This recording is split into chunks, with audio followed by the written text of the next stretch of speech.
For thin is the veil betwixt man and the godless deep. The skies are haunted by that which it were madness to know, and strange abominations pass evermore between earth and moon and athwart the galaxies. Unnameable things have come to us in alien horror and will come again. And the evil of the stars is not as the evil of the earth. In the end, all that awaits us in the endless void is madness and death. Welcome to Vorpal Tales, where we play terrifying tales and awesome adventures every day of the week, most days twice a day. Be sure to check out our website, vorpaltales.com, to see our complete calendar, get recaps of shows, and get the links to our past archives on YouTube. You can also find links to all our social media there in our Patreon. Give us a follow on Twitch and YouTube to catch all our other awesome and terrifying tales. Also, due to the adult content and dark themes explored in this show, we encourage listener and viewer discretion. Doomed Heroes, let the audience know who you are. Hi, everybody. I'm Ambrose. My pronouns are he or they. You can find me on the internet as Am Changeling because it me and Changeling. And tonight I have no idea who I'm playing because we're making those characters. Yay. Hi, I'm Eric at Modern Recluse Online, and I too do not know who I'm playing this evening, but I'm sure it's going to be fun. I'm excited to play. Hi, Hi, I'm Savannah. You can find me online at Miss Emo Fox. It's gonna be one of those nights. I can already tell. Hello, my name is Rachel. You can find me Stolen Fires pretty much everywhere. And I think I'm going to, as my first character, make a criminal.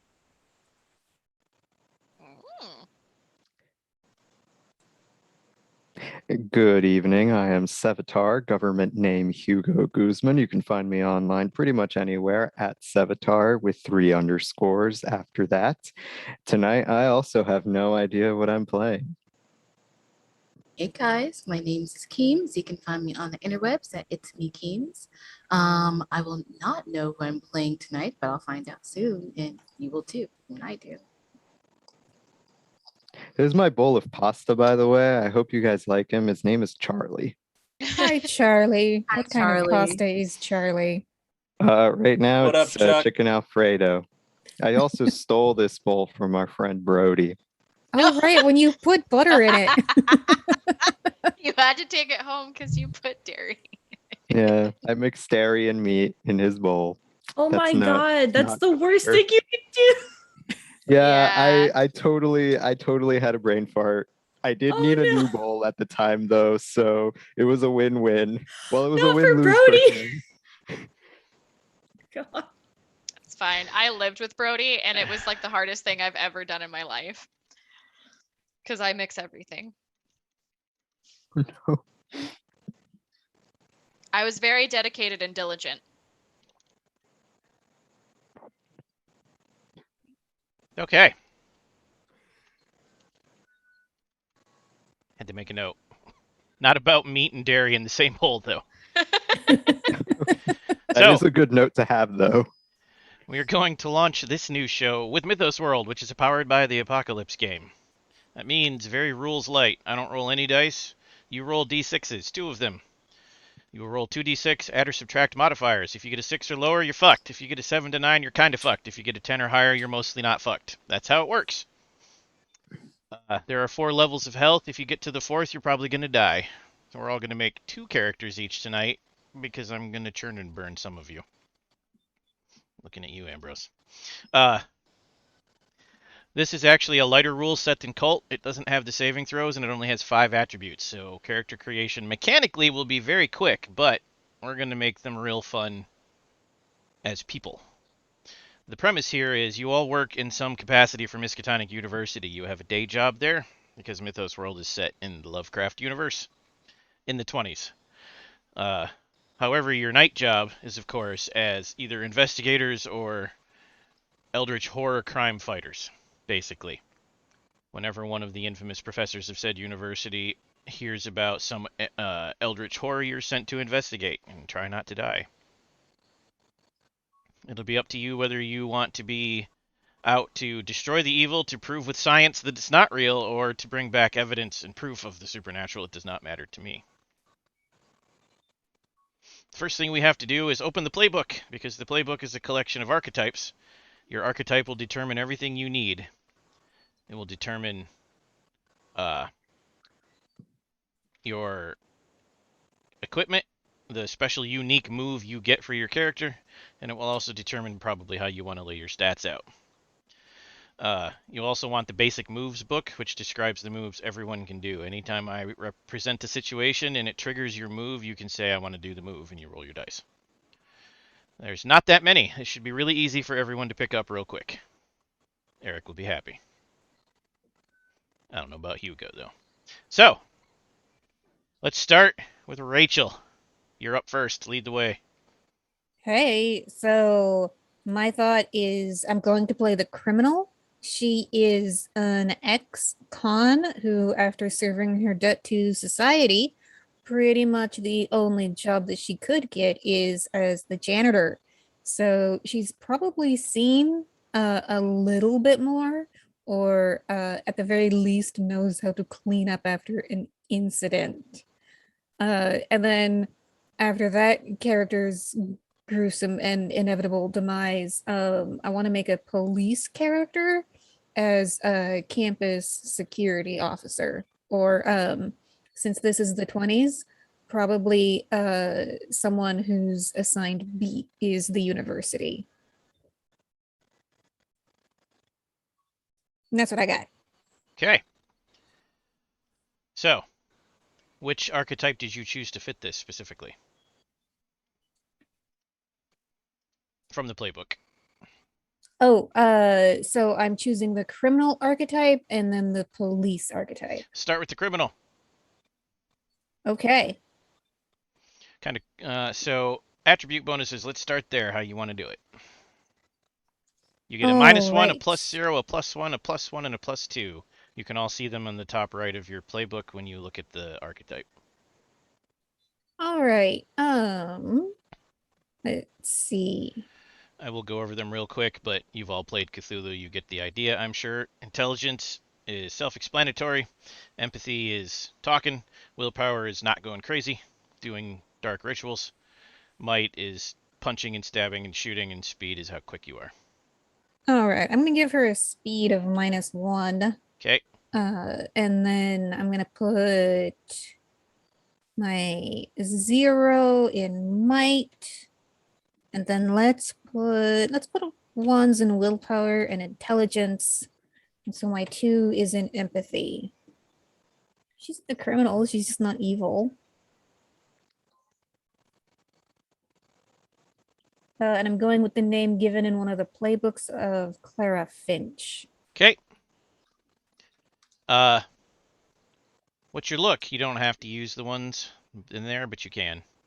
Tell us what you look like. Oh, let's see. Let's go with wire-rimmed glasses. I like that. Short bob cut. She tries to be a little stylish. And let's go with a facial scar. Something cool and gnarly. Okay.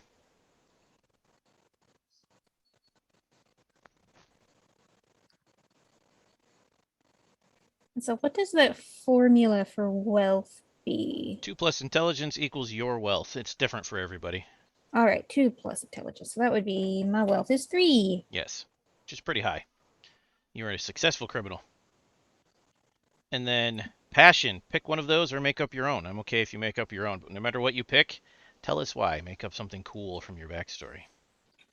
I think that I'm going to pick the passion of I am not done repaying my debt to society. So maybe there was something that she was never caught or convicted of, or things she did while in jail. I'll come up with something cool. But she definitely feels an obligation of some sort.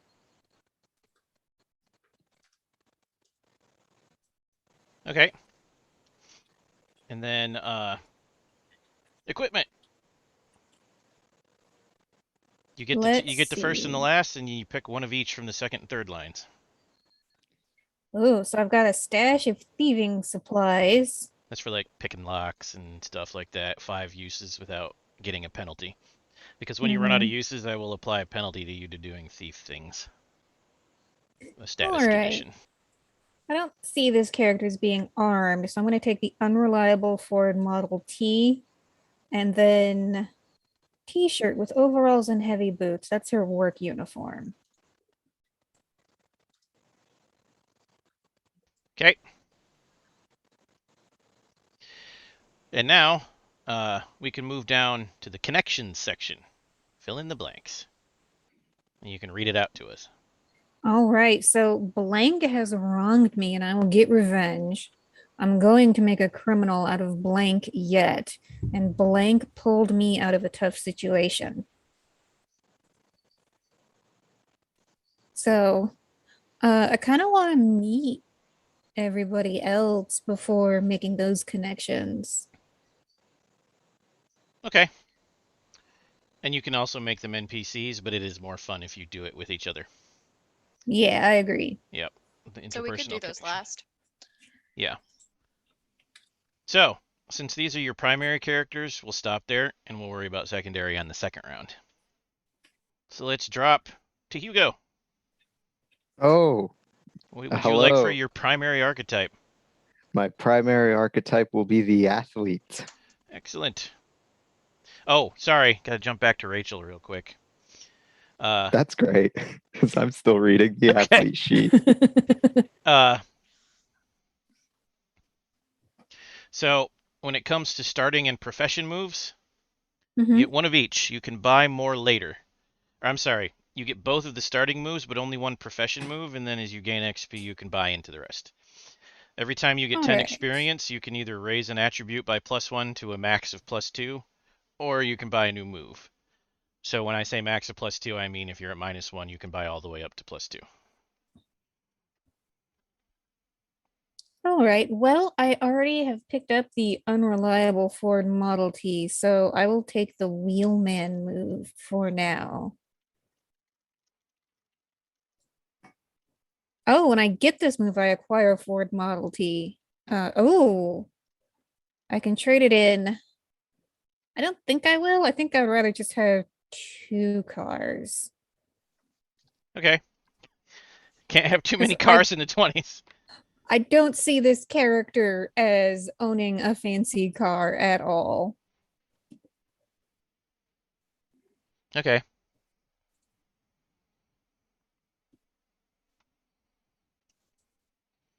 So, looking at the rest real quick, and now you're good with your main character. So now we can Neat. jump back up to the athlete. What are you going to call your athlete, and what's your sport? 20 style.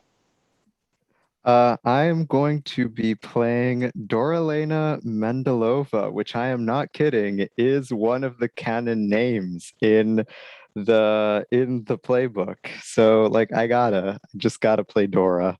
It's a sign.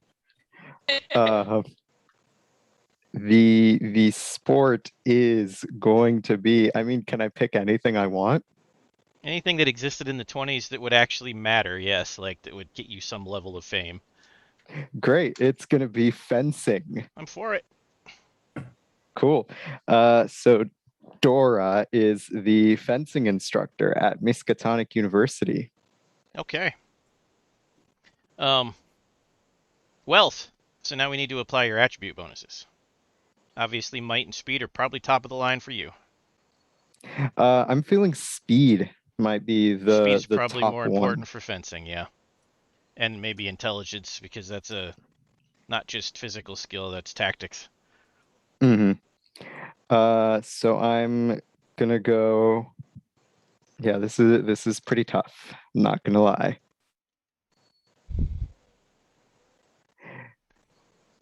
Speed, intelligence, might, empathy, and willpower in that order. Okay.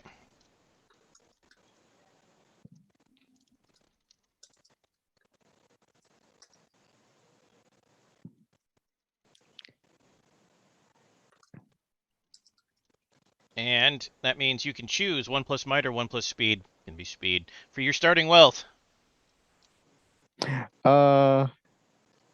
For my starting, what was that? I Your couldn't. starting wealth will either be 1 plus might or 1 plus Ah. speed. Oh, it's Speed gonna in be this speed. case. Yeah, Yes. speed. Yeah. And then under money, just check the boxes however you're tracking your sheet. So that's 3. Basically, whenever you use the spend move, Mhm. you lose a box. And then whenever you use the gain money move, you add a box. That's how it works. Super basic. Okay. Cool. Okay. Passions. Choose one or make up your own and tell us why that's your passion. Nothing is more important than the bond between friends and teammates. Okay. That feels like such a like neat like go-getter Genki girl attitude. I love it. I'm for it. Equipment. Choose one from each row. And you can replace the second row with fencing sword. I'm fine with that. Oh, sweet. Oh, that's gonna be sick. Okay, I'm gonna take I want to take a bicycle, but I'm gonna take the painkillers actually. Okay. So I'll take painkillers, fencing sword, athletic clothes and shoes, Mm-hmm. and the sunglasses because that sounds cool. Okay. Next, connections. We'll save that for the end, but you should look at them and start thinking about it when you hear what everyone else says. And then on page 2, you get both of the starting moves, and you pick one profession move, your choice. Great. I'm going to take. Whew.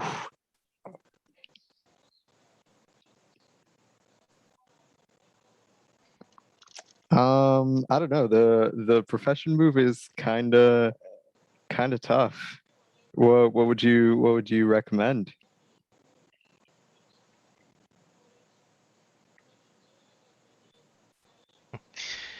So I have two answers for that. Mhm. If you want the fun one too many blows to the head because that's funny. But if you want the useful one, Constitution or Glory Days. Yeah, one too many blows to the head Okay. just sounds funny. I agree. Perfect. And now your first character is complete. Awesome. Now we're jumping to Ambrose. You've had enough time to absorb. What are we doing? I have absorbed. My initial character is going to be an antiquarian, and Okay. I think the second is going to be an athlete, but if Yes. that's changeable, it may or may not stay that way. It's changeable. It's just if you have one done and you die, we can smoothly switch mid-session. It won't happen tonight, though. So you're not all going to die tonight. And you also don't need to worry about doubling up with your backup characters. Only the primary should all be individual. So, Okay. Antiquarian. What are you calling your Antiquarian? And is it he, she, or they? He, Okay. and the name I chose from the list, Wayland Shore. Good name. Wayland.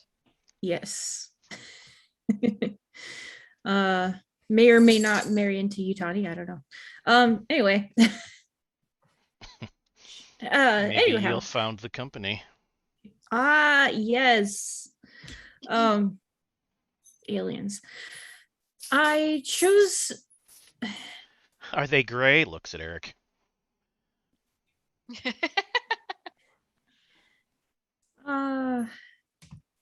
It says to choose one look from each line, but You can make your own up entirely. Like, that's just to help people get ideas. It's not required. because the entire top line is kind of my jam, except for the glass eye. I don't feel like having a glass eye. Do it. Take all three. Sweet. Especially So thick go on. eyebrows. I have a requirement, though. You're going to have to get a fake monocle at some point. I actually, if you wouldn't have called on me next, I was gonna pull up Amazon. Nice. Okay. I love it. Yeah, thick eyebrows, striking blue eyes, and a monocle. My wealth is gonna be 2 plus my intelligence. Which means now you got to tell us your numbers. Do I though? Yes. Okay, fine. Intelligence is +2. Not chosen due to riches, but chosen because intelligence is the best thing for an antiquarian to have. Debating on empathy. I think I would have to have some modicum of empathy, to be able to kind of connect with an antique or some other artifact, because it would have to understand the person to understand why it was important, etc. So yeah, I think I'm gonna do +1 to empathy, +1 to willpower, 0 to might, -1 to speed. Okay. Excellent. So Not now very your fast. wealth is 5. You are very successful, Antiquarian. This belongs in a museum. This belongs in a museum. Sorry.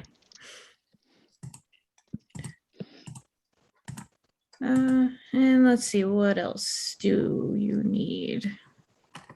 So, passions. Pick one or make up your own and tell us why. Cool backstory hook. Ooh.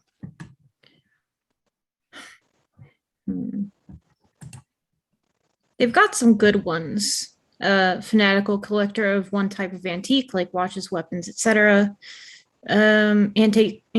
Antiques should be, god damn it. Antiques should be used the way they were intended, not just sit on a shelf. Or I can only enjoy an antique if I possess it myself. I kind of like the idea of that last one. I may become friends with the criminal just to convince her to steal some artifacts for me. Okay.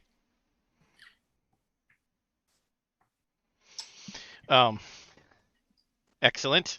Equipment. First 2 lines, you get everything. Last 3, 1 each.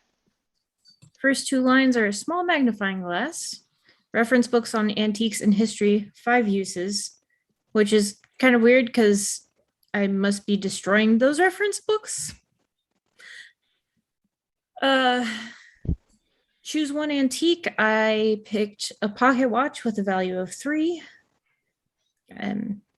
And they have you choosing some sort of clothing item. I picked tweed jacket, though sadly I do not have one of those. And then the bottom line, it has you choosing between some sort of accessory. I picked fancy pipe because Excellent. Perfection. I had it.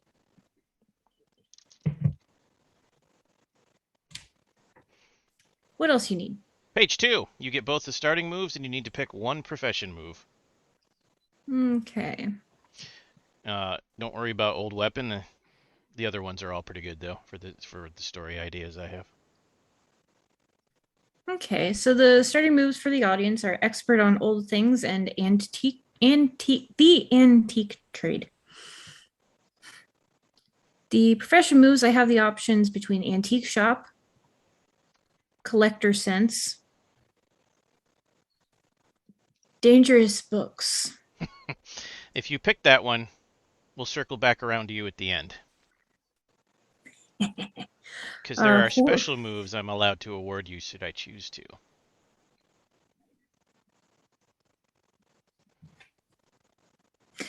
The other options are horrors of the past and old stories. And Tyler said not to worry about old weapon.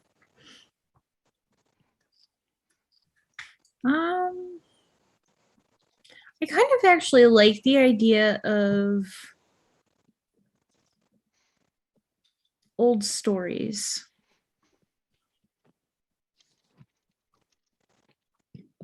Which is once per session, when you hear about an old man-made object, the GM will tell you a story you've heard about it. Tell the GM where you heard that story. Okay. I think... Oh, but dangerous books.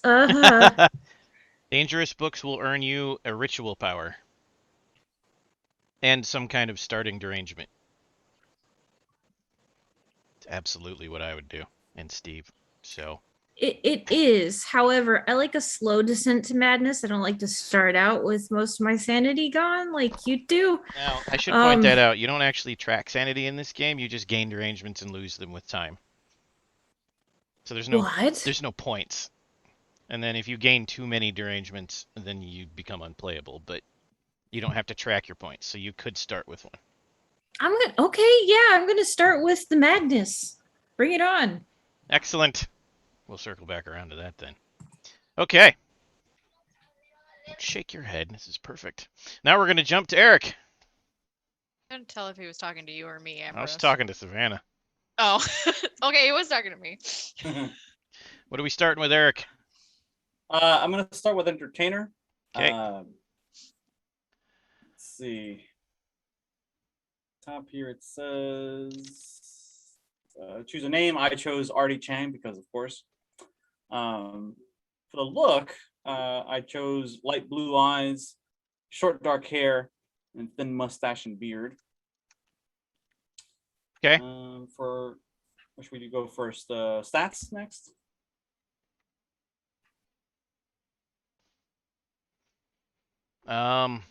Let's do the looks first, so we keep it in the same order we did everyone else. Okay, so we did. Yeah, Tell I us what you chose look light blue eyes, dark hair, thin mustache, beard. Then we go on to wealth. Wealth does require you to set your stats. Yeah, I put 2 in empathy, a +2 in empathy, so I would have a 3 wealth. Yep. For my passion, I chose it's all about the fame and applause because the show must go on always. For equipment, I get a stage makeup kit for 10 uses. And the down the bottom line, and then one each from the 2 middle. Yeah, I wasn't sure which one to pick, but I went with. If you take a share in a small theater, I will somehow have to incorporate the Yellow King. So, just telling you now. Oh shit! Yeah, taking that. I'll take the share in the theater, which is a value of 7. It says here. Yep. Excellent. And then the vaudeville dress, the black tux with the top hat, one of the 2. Black tux. Yeah. All the way. Excellent.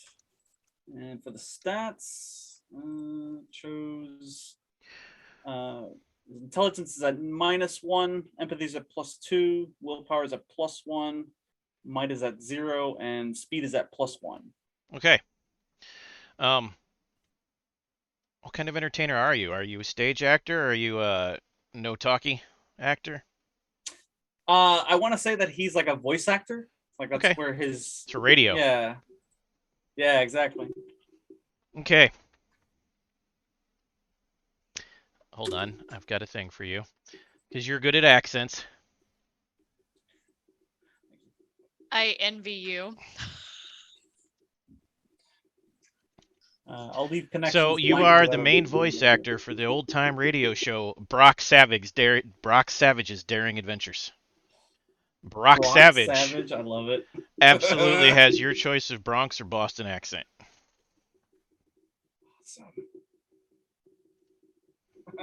Savage Adventures. Okay. I missed how many you get all the starting moves, but you only get choose both one of profession move, right? Yep. All right, there we go. Choose one for profession moves. Let's see. We have. So I get performance, where I give a performance to impress an audience, or empathy, or speed, and 10 or higher. They're great. Blah blah blah. Show must go on. You know how to push yourself to complete a task once per session. When you can't do some task because of your physical or mental condition, you say the show must go on, and you will find a way to make that happen. Entertainer profession, I don't feel like he would be into disguise or the languages of the arts or mimic or sword play. So either celebrity or acting, I think makes sense. I'm going to go with the acting. Okay. I don't know. That seems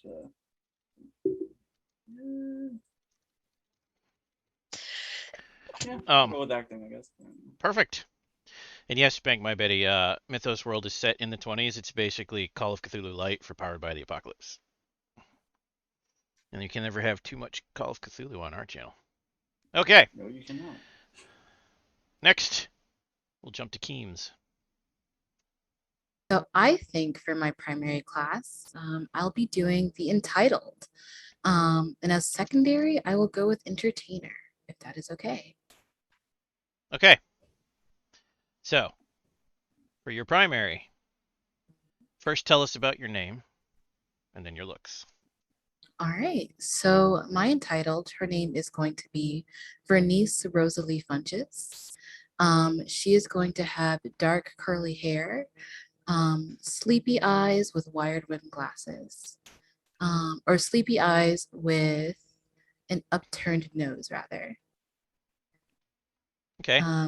As for her passion, success is all about finding the right match. Okay. Why does she think that? Vernice actually is a divorced woman. And she believed that most of the things that went wrong in her life happened because of the relationship that she was in. So she believes that once she finds the right one, everything will start going right for her. Okay.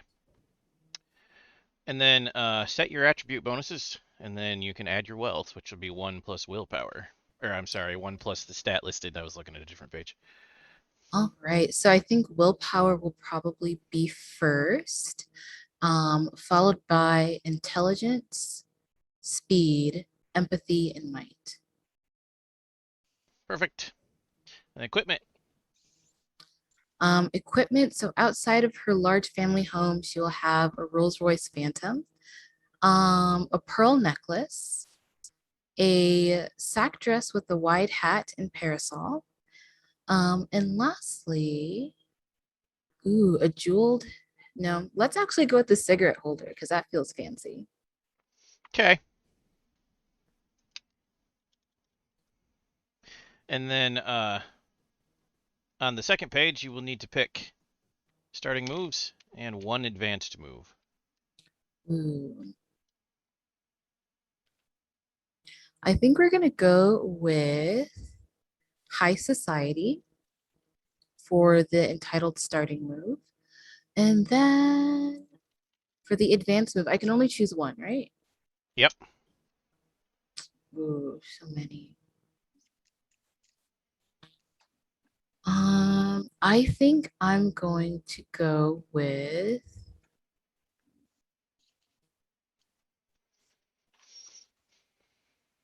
I think we're gonna go with financer.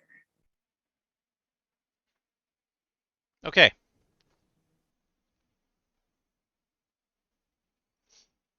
Last but not least, we have Savannah.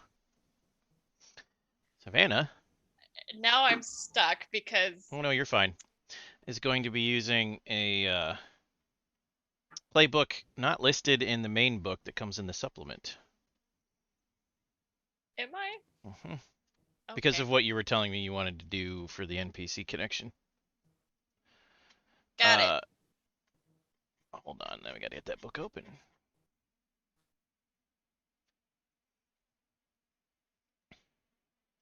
I love you, Keems. I had I had my entitled stuff, and then you started listing off all your stuff, and I'm just like, that's the exact same thing that I just wrote down. That is very funny. I was actually gonna do entertainer before this, so we just kept getting bumped along. Yeah, we were just like, On to the next. Okay, so put down Eris as the name of your playbook.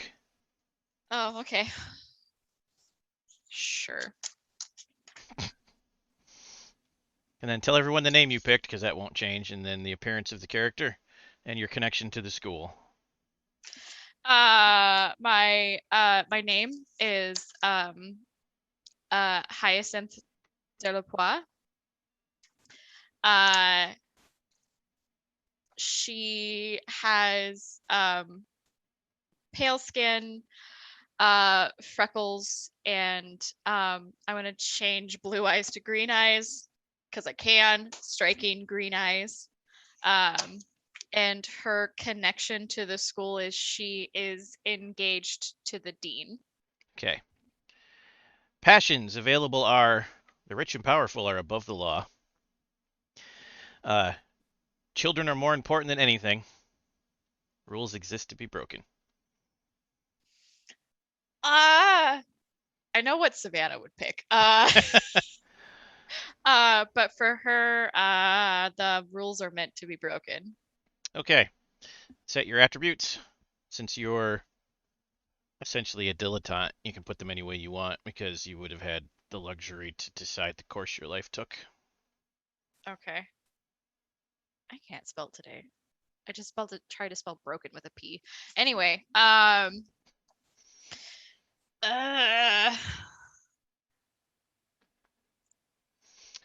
Who's got what's the highest willpower on the team so far for primary characters? I put mine at 1. I would assume Keems, because if she built the entitled like it suggests, her willpower would be 2. Did you? I think it'll be yes. Okay. Which is how I was gonna go regardless, but It would be good if 2 of you were, because we have 2 who are good at intelligence, and I think we have okay. 2 that are pretty high in empathy. So those are the 3 big ones. Because originally, when I was doing entitled, my family was gonna be architects, and so I had put some stuff into intelligence, but I had literally put the exact same numbers that Keems was describing, so I'm gonna switch those around so we're a little bit varied. Like it was like, wow. I'm like, am I sure like Keems isn't like over my shoulder like reading? So I'm gonna do 2 willpower, 1 into empathy, 1 into speed, 0 intelligence, and -1 might. Okay. So that kind of varies it a little bit. Okay.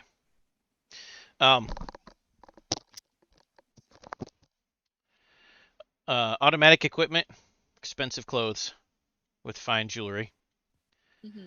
Hold on. There was a specific one that it was supposed to use.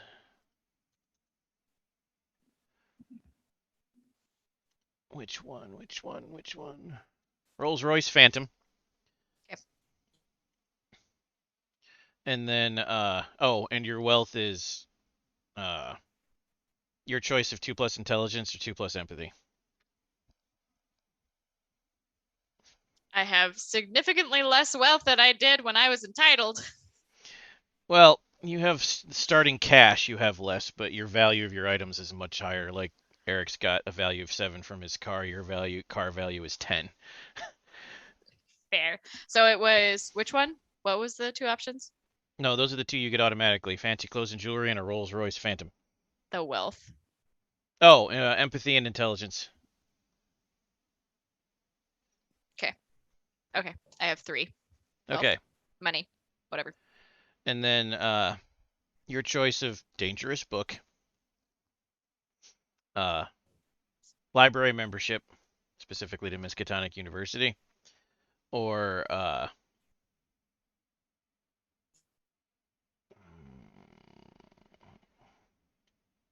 where'd it go?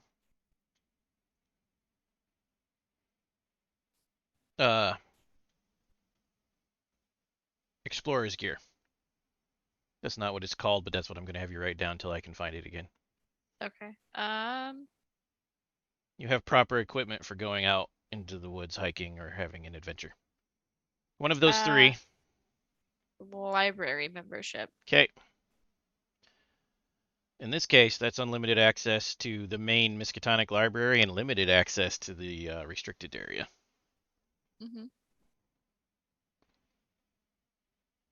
And then your choice of painkillers, 10 uses.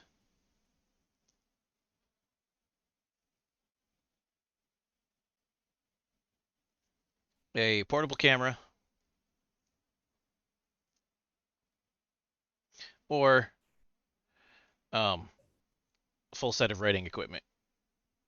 Portable typewriter, pen, paper. Full set of writing equipment. Okay.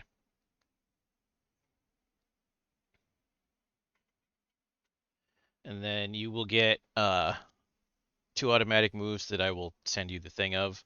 And you can pick from the following profession moves. Okay. Collector's Sense, which lets you learn more information about rare items and objects than a normal person would with the same move. Tenure, if you actually want to work for the university because of your connection to the dean. Your own studio, for writing in this case. A personal retreat, which could be a safe house for the party, like a vacation home in the area. Or a salon, which is a place where you meet your other rich friends and you have drinks and cocktails and... Personal retreat. Okay.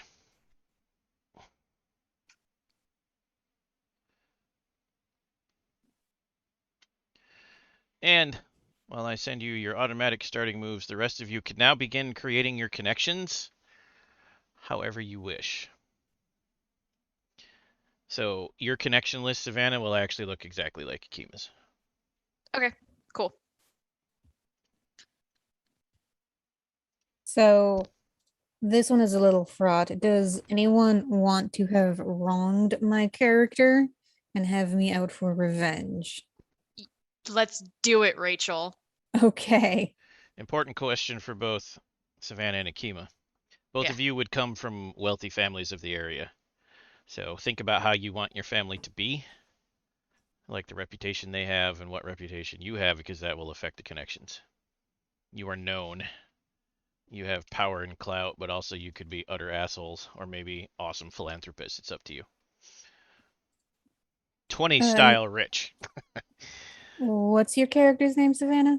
Hyacinth, Hyacinth. like the flower. Unless like I totally like just botched how to pronounce that flower, which is possible. You got it right. Animal Crossing is taught as well. Has it? I hope so. So I have the name Hyacinth because it's my favorite comic on Webtoons. Is Purple Hyacinth.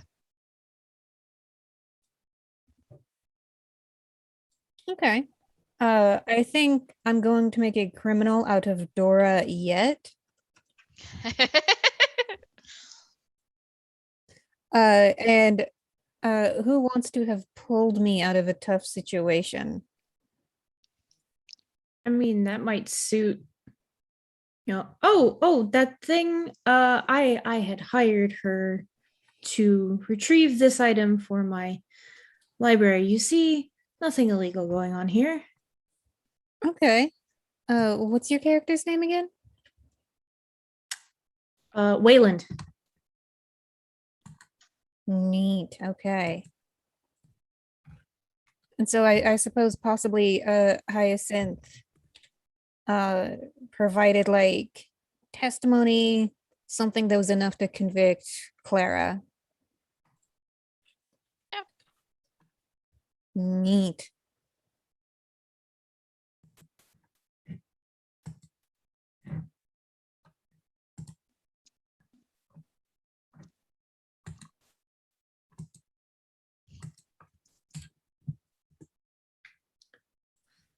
I've done mine. Who wants to go next? I guess that will be me. There's someone I must beat at their own game. Would anyone be interested in a rivalry type relationship? Give me all of them. No. I mean, give me all the rivalries. Considering my character wants to turn yours into a criminal, that might be a fun dynamic. Oh man. What would that look like? I'm not sure if Dora's quite there yet in terms of criminality. That's fair. Thank you for the raid, TTRPG Academy. Oh, hello. Thank you. We're gonna learn you some mythos this evening. Are we? I think we're learning ourselves some mythos this evening. Yeah, no kidding. I digress. Have a cat and a donut. Large Marge's donut board. Oh God, I love it. That's great. Carry on. Artie, can you remind me your character what they're all about? Eric, that's you. Oh, sorry. Eric, I'm sorry. Well, That's all right. character's name is Artie, so you got part of it, Yes. right? Yes, you're right. I'm like, who's Barney? What? Yeah, no, my character's name is Artie. He's a voice actor on the radio. So yeah, he does like radio dramas and stuff like that. Practices himself an actor. Would you be interested in having done like sports announcing at some point as well? Yeah, that as a actually side makes sense. That's gig? probably where he got started. Yeah. In that case, I would like to have Artie inspire Dora to try harder at what she does, because someday she wants to be, like one of those fencing people that she hears about on Artie's show. That sounds I can make you famous, like I promise. yeah, there you go. And I'd also like Wayland to be suspected of unsportsmanlike cheating in terms of having acquired that artifact through less than legal means. Oh my god, yes, that is brilliant. I love it. Perfect. I must beat someone at their own game. Savannah, what's your character archetype again? Eris. Yeah. Yeah, that's not in the It's playbook, not. is it? It's not. Mm-mm.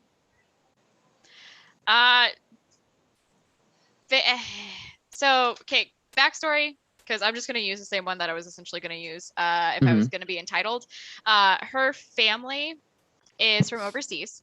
They are a renowned builders and architects. They were signed on to add like additions to Miskatonic in their like special wings. And through that, she met the dean and said, "Hey, why the fuck not?" And now she's engaged to him. She, in her spare time, writes probably some spooky shit because she's rich and she can do whatever the fuck she wants.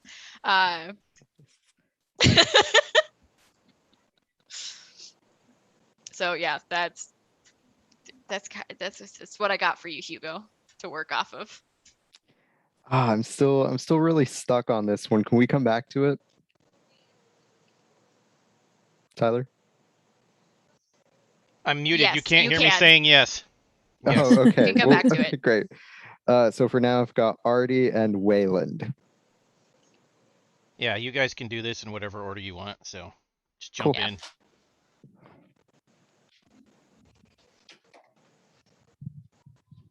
If no one jumps in, though, I'm going to pick Eric next. I was gonna go. Do it. Because if I wait, Kima and I are probably gonna choose the exact same thing again. Oh my god, that's what we do. So because we're basically just gonna have the same stuff. For shits and giggles, Keems, if it's okay with you, I'm gonna say that my family told me to stay away from you. Oh, okay, interesting. Just like rich family petty shit. Absolutely, I'm here for it. And then I actually, I admire Dora's carefree approach to life and fencing. And I'm literally putting in fencing into this sentence. Because fencing is a beautiful sport. And I used Clara as an alibi with my parents. So that fits into your revenge.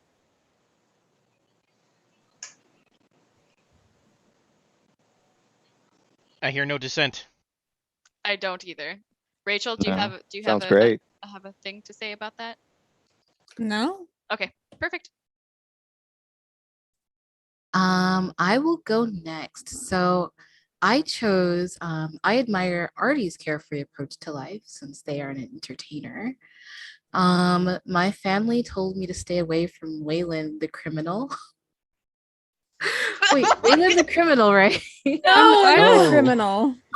God, wait, who's a criminal? I'm It's sorry. me. Rachel. Wow, I think that's just Akima's secret opinion of me bleeding through. Like, I mean, it's true. Like you're very damn. you steal a lot of things. I'm gonna Like my back that up heart. a bit. My family told me to stay away from Clara, the criminal. And this is actually going to be funny, but I was going to say I've used Hyacinth as an alibi with my parents. But maybe that's why Um, my parents in turn told me to stay away from you. They caught me in a lie. Yeah. Okay, I like where this is going. We'll have to add some beef to Yeah. this. Yeah. Add some beef.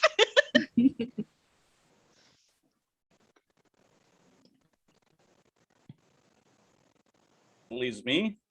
Yep. I believe it Al- does. Okay. Also myself. Oh. Yeah, but Yes, I was gonna Ambrose. let Ambrose go last. Yes. All right, fair enough. I will get blank to appreciate my work. I imagine he'd be wanting to go after a wealthy patron, so I'm thinking Hyacinth or Bernice would be appropriate for that task. Roll a die, toss a coin. Roll a Either dice. one of us. That sounds like a good idea. Toss a coin, Hyacinth when you're is rich. 1, 2, 3, and Bernice is 4 through 6. Okay. Let's roll a night. Oh, Hyacinth is it with the 2. So Hyacinth is the person I want to have appreciated to my work. That's gonna go over so He well, I'm wants me sure. to appreciate his radio voice. Why I always turn off the lights. Have you listened to Brock Sampson's adventures? Let's see. What success I have is because of Dora, I'm gonna say. Because they're an athlete, right?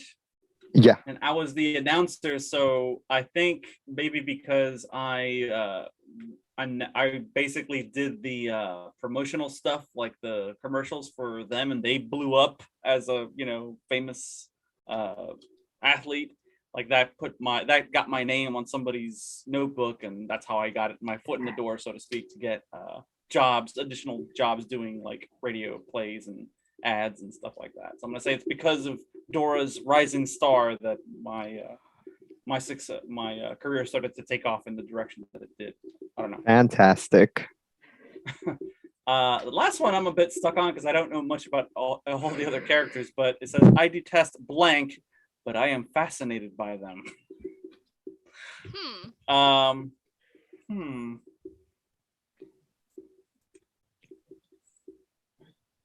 Fascinated by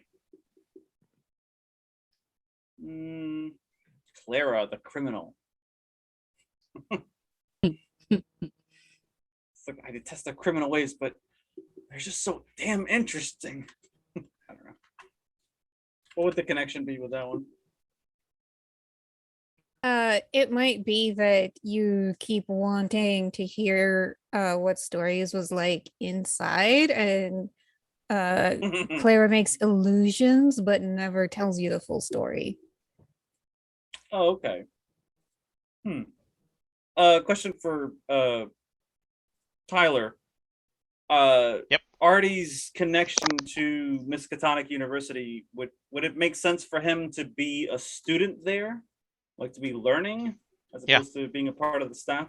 If you want that, yeah. It works either Okay. way, because if you're the staff, you'll be one of the professors who runs into weird stuff, and if not, you'll be that professor's assistant. So it ends up being the same difference. Okay. Fair enough. Quick sidebar: Minstrel Tales redeemed hydrate. Yay. Just Minstrel Tales doesn't know I'm drinking. You know, I don't They have do any water now. nearby, but I have this cookie.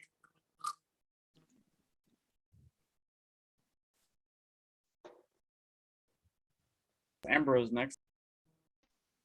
Oh, this is a tough decision.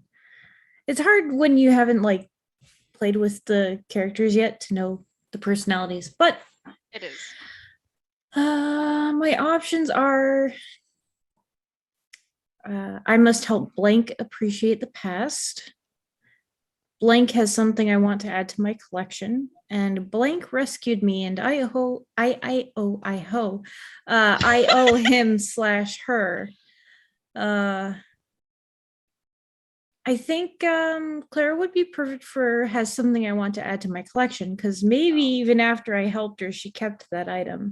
I was gonna say you wanted to add these titties to your collection, but that's okay too. It's late at night. Leave me alone.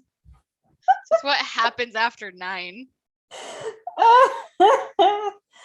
No thanks. I'm trying to get rid of my own. That's fair.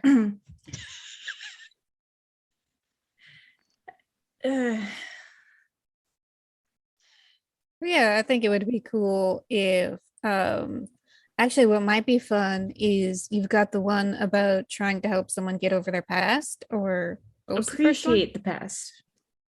Yeah, you might, that might be a good one for you and Clara. She's like, I'm not talking about my past. And you've got like this, like, but it made you who you are. You shouldn't just reject that part of yourself. What do you think? I didn't interpret it that way initially, but that could work. I thought it meant like the past is in history. Because Antiquarian. Yeah. You could take it either way. I do go either way. I know.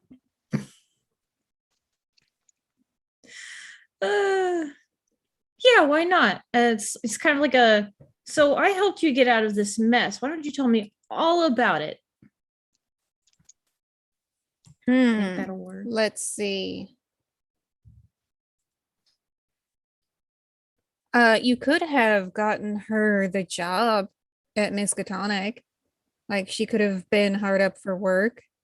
And you're the one who's like, no, come on, it's just the janitor job. She'll be fine.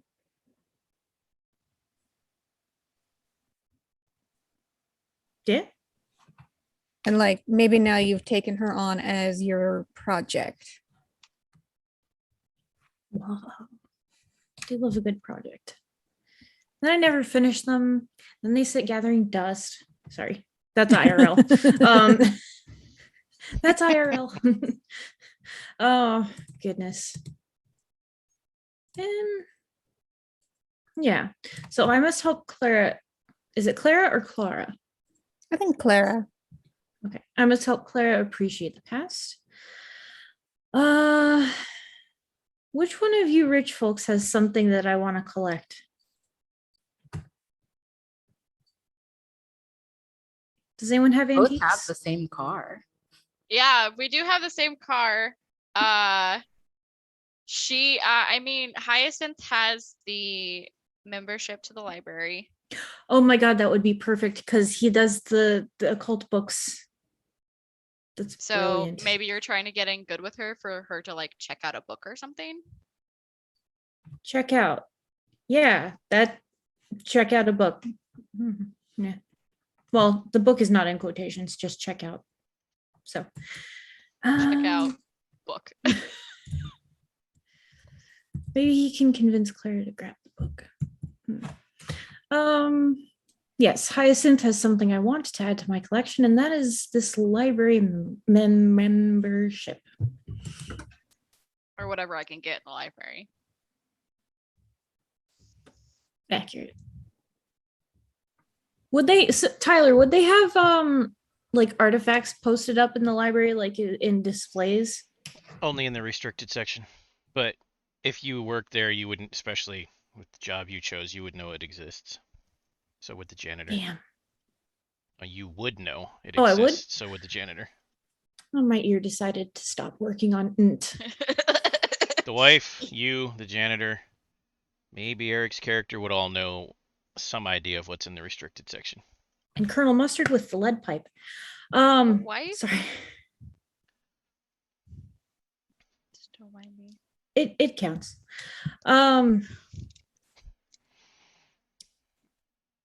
Blank rescued me and I owe him or her or them. Who wants to have saved my sorry ass? Depends why? from what. Yeah, from what? That's a really good question.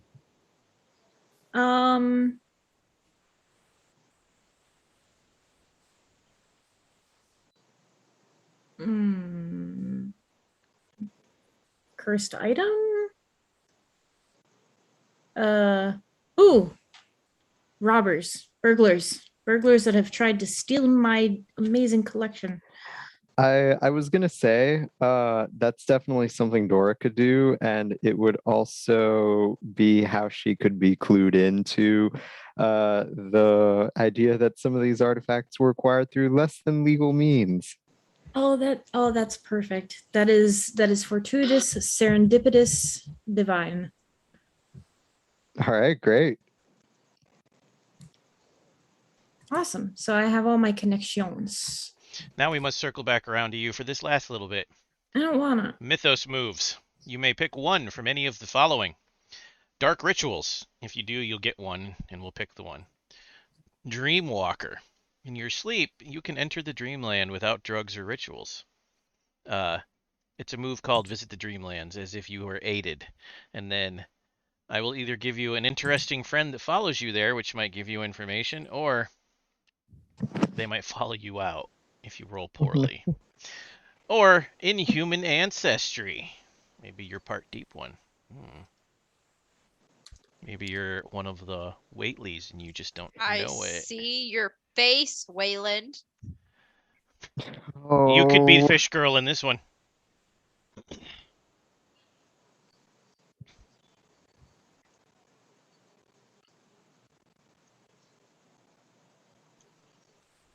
What was the first one again? A dark ritual of which you can pick cure injury, mind control, superior mind, superior physique, telepathy, translation, or the Vorish sign, which is a protection thing. Oh,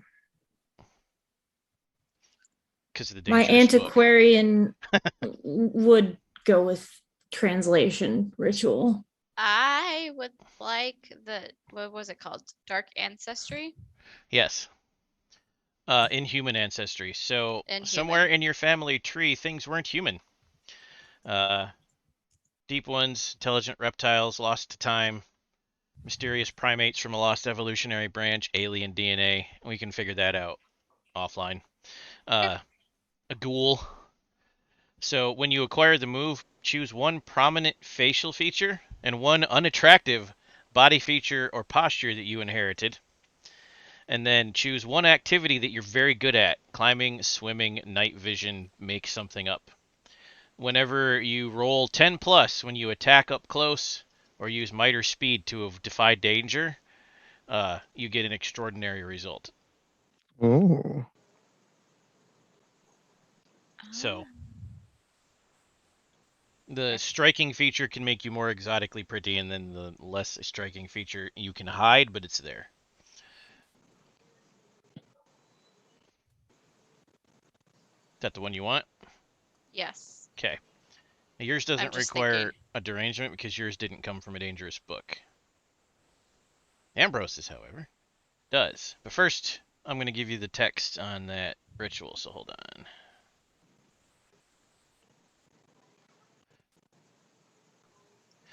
The tags for moderate and frightening, I'll worry about that later.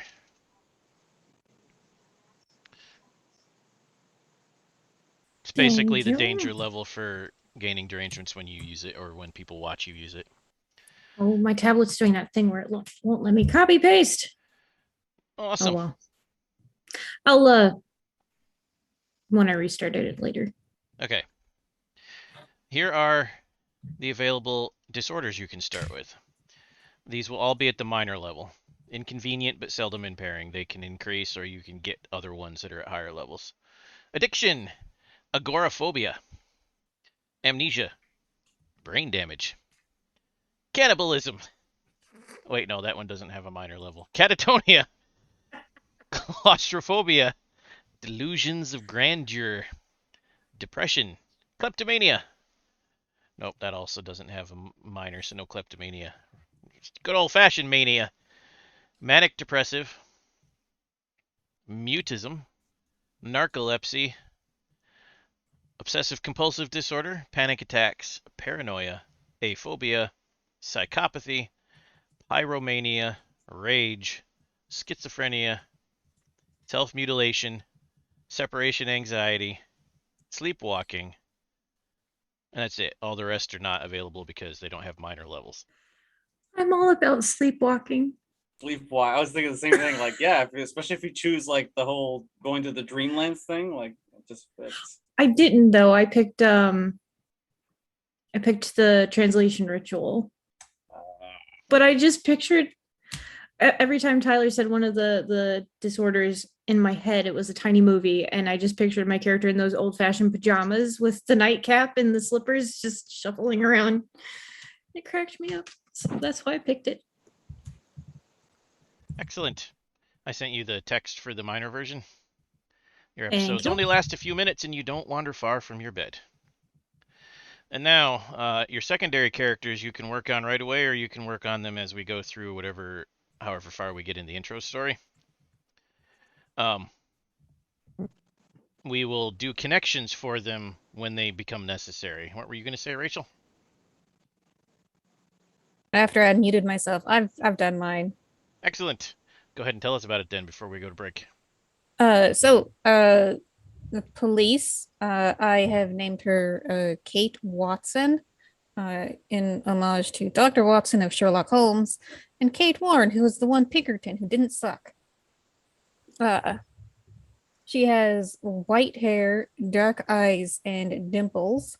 And I decided to make her dirty. So her passion is I don't get paid enough, so I must find other sources of revenue.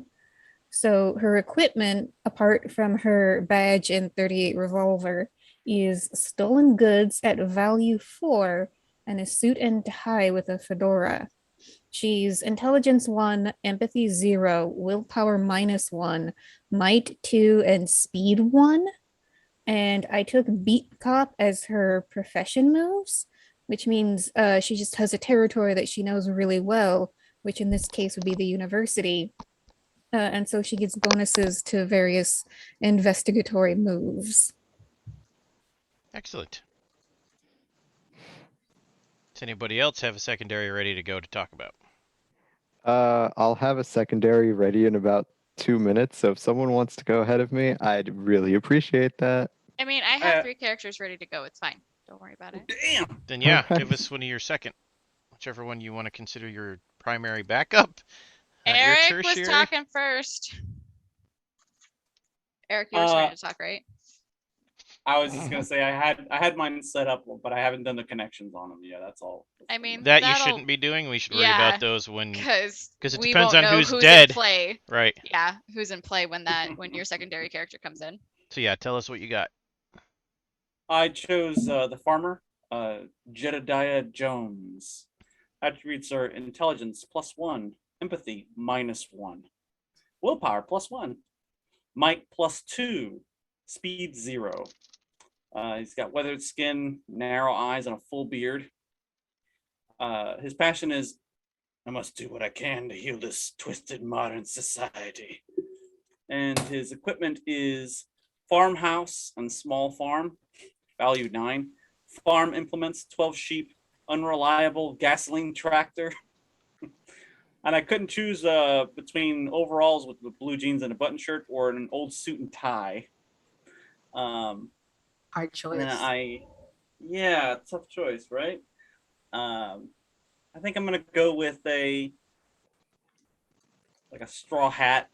And I figure his tie to the university is that he's the groundskeeper. So at some point, if Artie dies or whatever, he'll just get roped into it. Like, I found this fool in my garden. And I'll start investigating, and things will happen from there. Starting moves, he gets animal empathy and stoicism. And for the advanced moves, I'm gonna choose shotgun justice, because how can I not? Did I miss anything? I don't think so. Okay. Was that enough time, Hugo? Yep. All right. So my secondary character is known simply as Padre. He has long, shaggy hair and sleepy eyes, and he has stubble. If you're polite, you might call it 5 o'clock shadow, but it's a lot later than 5 o'clock for him. He's a priest. He is the campus chaplain. and he can usually be found simply sitting in the church. He is undergoing a crisis of faith. Something he thinks, I should say, he thinks he has seen too much. He is about to learn that he hasn't seen anything just yet. Excellent. Savannah. That's all I got for now. Okay.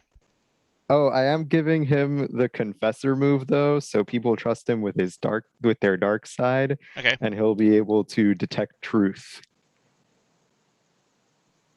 Which is kind of neat. I don't know. Do you want an entertainer or an archaeologist? You pick the one you want to talk about. I want to talk about an archaeologist because Okay. I don't think anybody's talking about an archaeologist.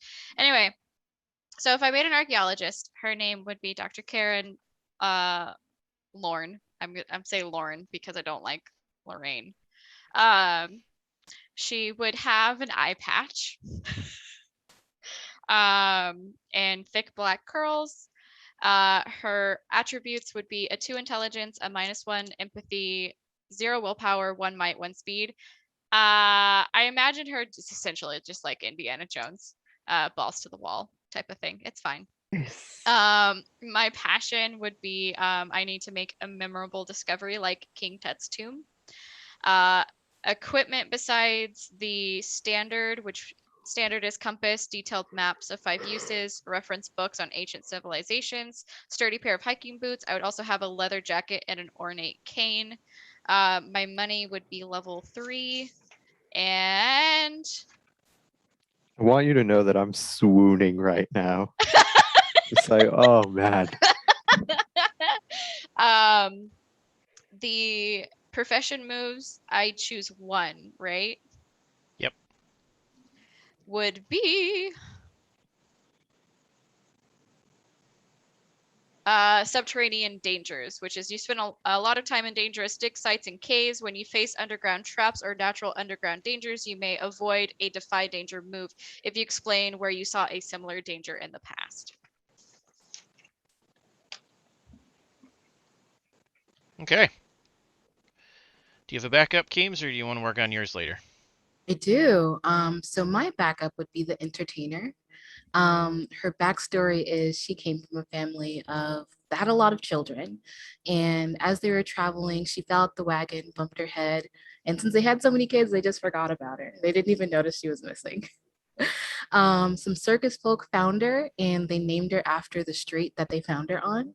And since then, she had been working in the circus with them. Don't know her name yet. I guess we'll just insert Virginia Slim as a placeholder. Like Main has, Street? I'm so, basically. Sorry, we'll find something. We'll find something. She has a large nose with short dark hair, as well as a cheek mole like me. Let's see. So I would pick for her, it's all about fame and applause. She would probably feel the most at home being on stage and in front of people. And since she's a little forgetful, that's what she would find the most joy out of. As for equipment, she'd get the stage makeup, probably jewelry, a vaudeville dress, as well as a plaid suit and a straw hat. Oh, no, just the dress actually. For her starting moves, I was going to choose the show must go on. And as for the profession moves, I was going to choose disguise. Excellent. I assume you're going to build yours nice and slow, Ambrose, or do you actually have one?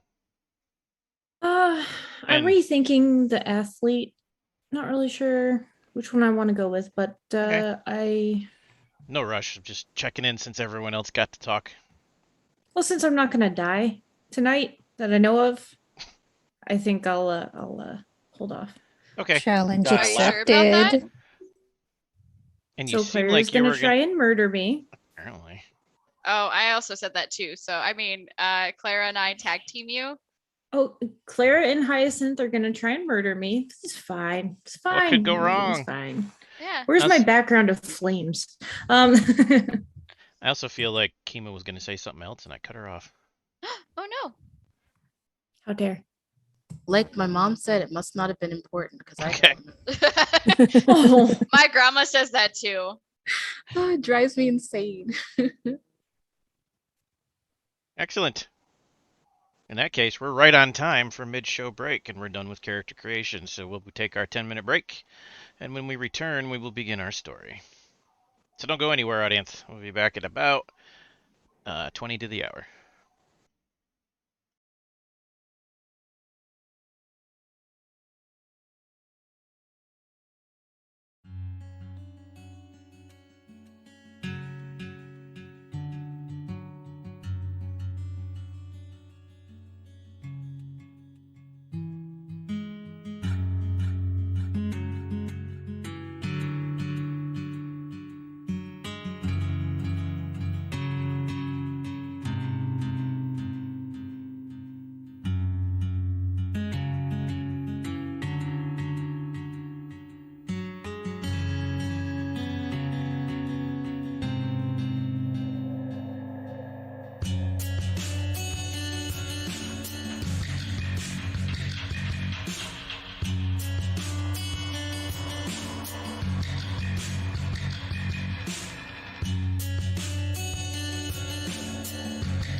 And we've returned from break. We need the music. The opening scene is going to be Eric's character hurrying through the halls because he's late for whatever you want to be late for in the afternoon on a typical school day. And you're going to literally run into and trip over the janitor, and that's how this scene will start. Excuse me, I'm late, please get out of my way, I'm busy, I'm late, please, ow, ouch, oh, jeez, God. Oh, dang it. Are you okay? I'm sorry. I should have put the wet floor sign out. He goes to turn to Clara, and he's about to say, like, do you know who I am? And he's about to pull that card, and then he sees who Clara is, and he's heard the stories, and he's just like, I'm so sorry. Here, come on, let me help you up. Thank you so much. Yes. Clumsy me. I'm late. I'm always late. Excuse me. Picks up all his papers, shit like this, starts getting it all together, like, Clara will help get the papers and such back in order. He tries to, knowing what he's heard, he just tries to make sure that everything is accounted for before quickly, like, saying, Artie Chang, nice to meet you. Bye. And starts, like, edging himself, going down the hallway. Bye, mister. And now we're going to focus on the janitor. As if there was a camera.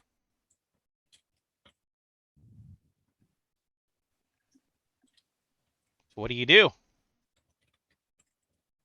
Oh, I'm sorry. Like you're sitting there with all your stuff scattered across the hallway right now.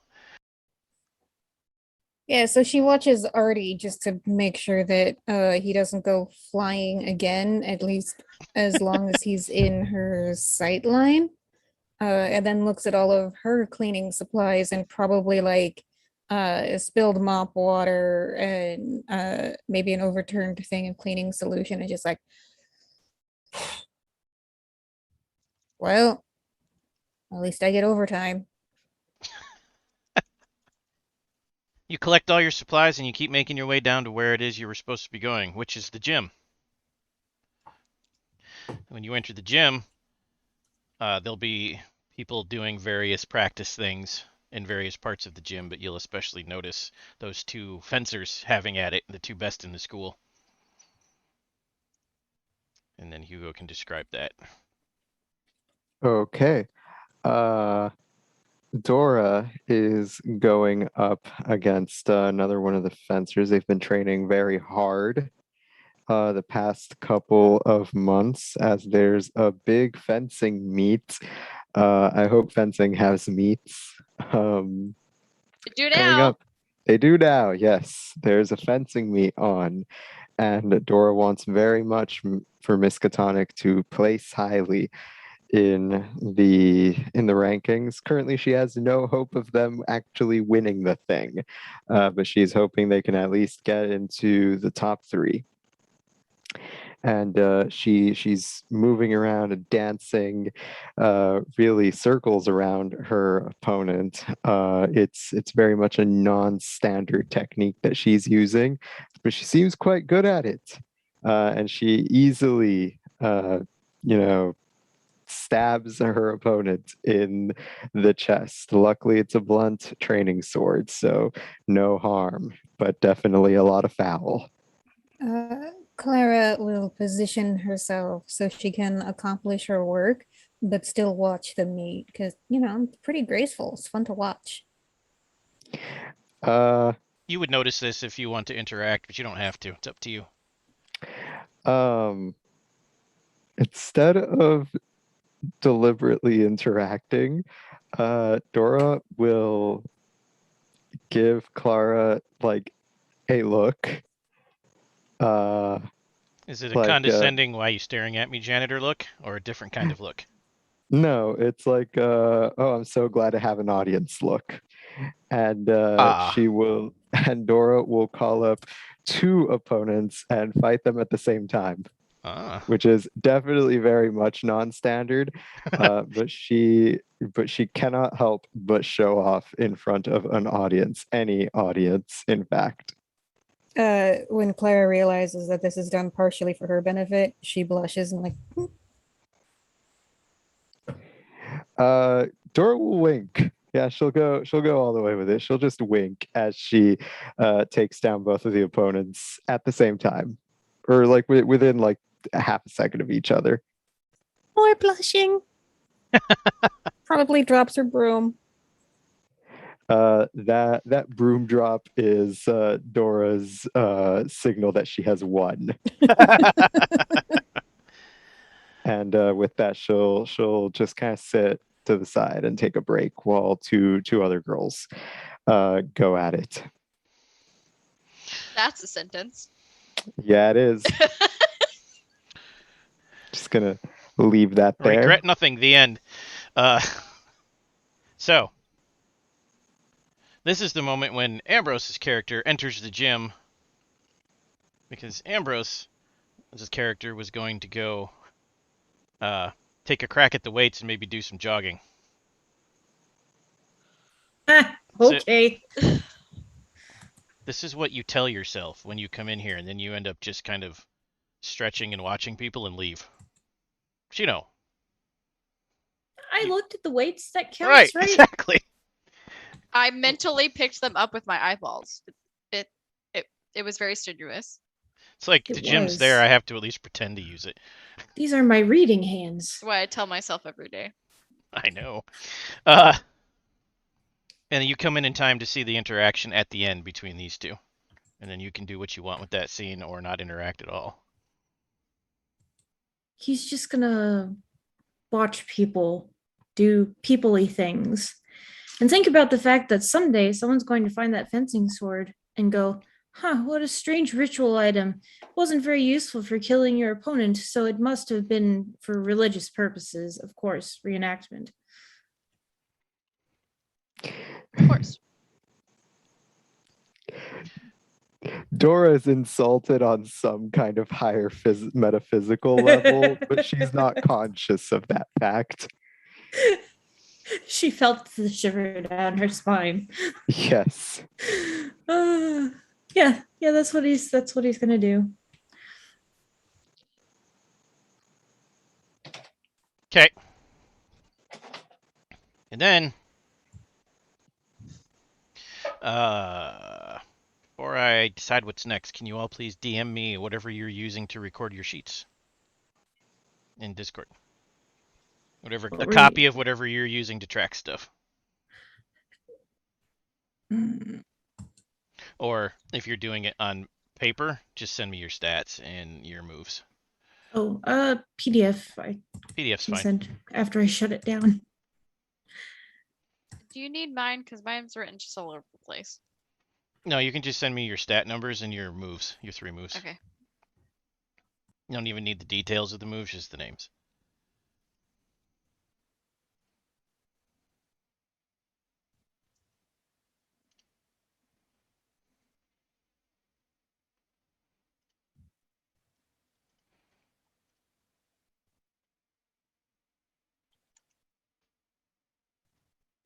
You have been DM'd. Yep, I've got yours and Rachel's and Savannah's.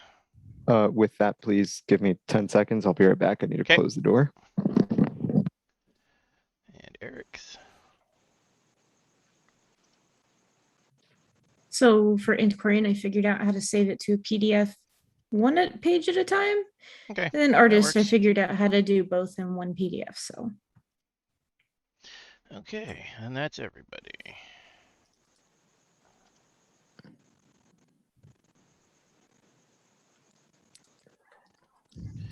Okay. Now, Akima, why is your character here today at the college? Any reason you want to be? Probably to take over the family business eventually. so she needs to be educated and to, learn the tools of her trade. So but you're also actually to in school today. Yes. Okay, carry on with your description. But a personal goal of hers is probably to find a nice, eligible suitor. Okay. So you also wander by the gym during this exchange. Okay. And if you think you see one, feel free to interact. I mean, one of the two fencers that just got beat might have gotten beat, but he's a very attractive fellow. I see. So Vernice will actually go take a look inside of the gym. But I think instead she'd probably noticed Wayland sitting on the side looking. Was he looking at his hands, his book hands at the time? He looks at the weights, then looks at his hands, then looks at the weights. Does some like fake pull Yes. weights and then Precisely. That's what happens. There's no weightlifting going on. He's just there to feel like he's done something productive. Vernice in all her wonderful glory will walk over and say, "Oh, you look so strong and fit. You must come here often." Actually, I quite enjoy staying in the library. Oh, so are you The books are very instead of a weightlifter? heavy, if you understand. If you've ever lifted books before, you would know. Have you lifted books? I don't tend to lift anything, actually. wow. That's all right. You've got people for that. That's true. Oh my god, I hate my character so much. You did this to yourself. I know I did. So, what brings you here this day? Oh yes, it is day. Indeed it is. I'm just actually looking around. I saw these weights. They looked very heavy. I might have someone come lift them for me instead of me lifting them myself. That She's is trying a to flirt, but wise she's very decision. awkward at it.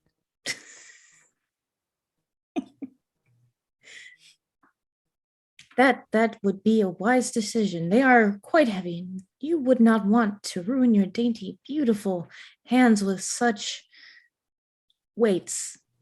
Oh, I'm glad someone finally understands. What's your name? Ah, I am Wayland Shore. Wayland Shore? You must be very sure of yourself, Wayland. Oh, that was a pun. That was brilliant. You must have a glittering mind.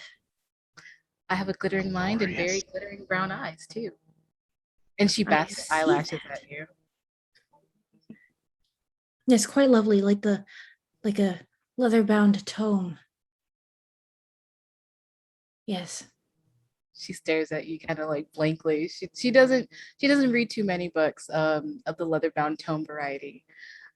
She says, "Oh yes, that does sound very interesting. Are you a scholar yourself? What are you here to study?" I fancy myself an antiquarian, actually. An expert in rare things, if you will. I'm never happier than when I'm searching through a forgotten antique shop or browsing the back rooms of an estate sale. So you're a collector. I am indeed. And what type of things do you have? Things. Yes. Books in particular. I have a specialty for the old, strange, unusual, inspired by madness. Oh, that's very nice indeed. Well, I'm going to lift some weights. Please feel free to watch. Oh no. Don't lift the weights. Have someone else lift them for you. You're right. But not me. These are my book hands.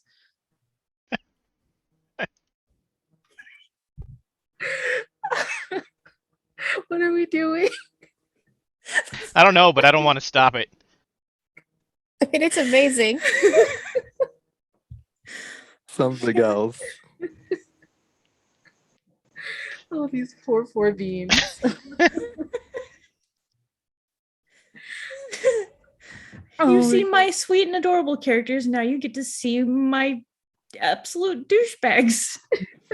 No, it's sweet. Still. Are we watching the same stream, Rachel? I don't know. It's your delivery.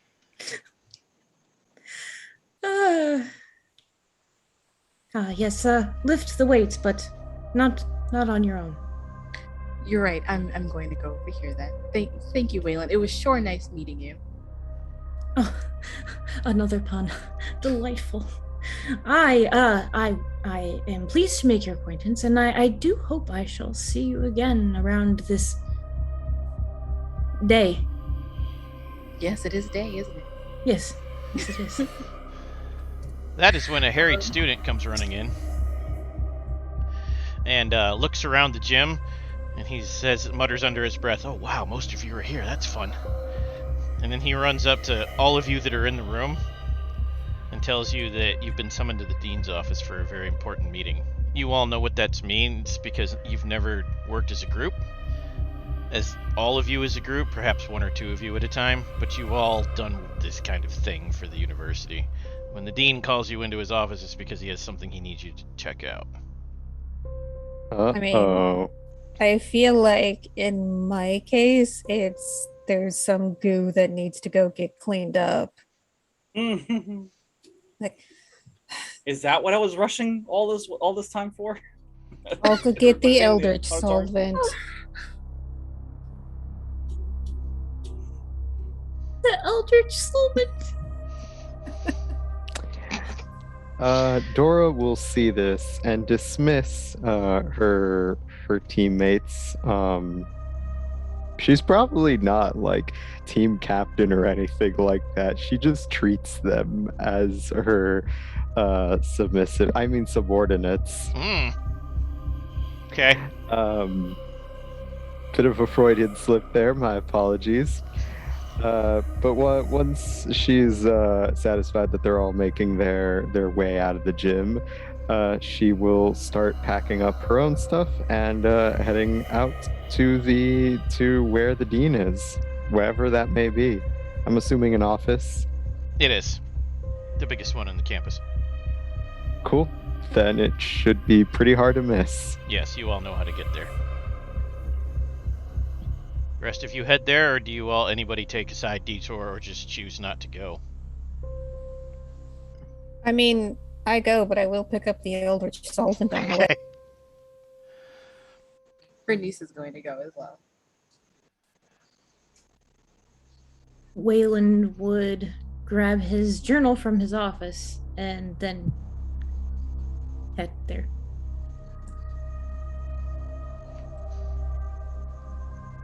Okay. What about Eric's character? I was probably rushing to get everybody over there. That's probably why he was late. All right. Already got the notice. Got it. Yeah, he'll go to meet with the dean. Okay. You all end up arriving at the dean's office, although Artie's first because he was already on his way there. So Artie's already there when the rest of you walk in, and so is Hyacinth, along with the dean and then one of the other professors, a shorter, balding man with spectacles and a fantastic mustache. Dora will greet Artie warmly because she knows him. Artie will feel crestfallen because he's there first, so he assumes he's the only one that was invited to go to sit with the dean. So he's like, "All right, I'm all here. I'm here on time. I almost died getting here, but here I am. It's me." And he's like, and then when all the people start coming in, he's like, "Oh." Clara. Sorry. Oh, You can go, Rachel. Clara will arrive late because she took time to like change into scarred leather waders, like the sort that you use to wade into cranberry bogs, because the cranberry bogs are as full of spiders as the bananas. They are. And yeah, so these big leather get up, and she's got a basket full of, very weird cleaning supplies, like wash rags with like strange embroidery on the corners, boxes of weird reagents. And so she walks in expecting to be told, like, oh yeah, the students fucked up another ritual, go clean up the goo. And so she walks in and sees like normal people, and she's like, oh, what? I would assume Hyacinth is like leaning on the dean's desk, like just draped in a fancy fur of some sort. Probably. The dean himself is about 6'1". He's somewhere between movie star and movie villain, because he's got the dark hair and his eyes are weird. They're jet black, even though everyone calls them brown. And his shadow is always a little strange. It doesn't quite match up to him. But this is Miskatonic University. No one really notices. Also, he always seems to know exactly what's going on at any time with anyone. It's a little weird. But he's got a very commanding presence, a soothing voice, and is very charming. You would all know this about him.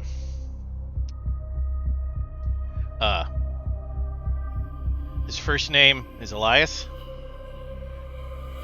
Nobody can really remember his last name. It's always just whatever first pops into your head. That's disturbing. And now that we've named an important NPC or two, who would like to be our note taker?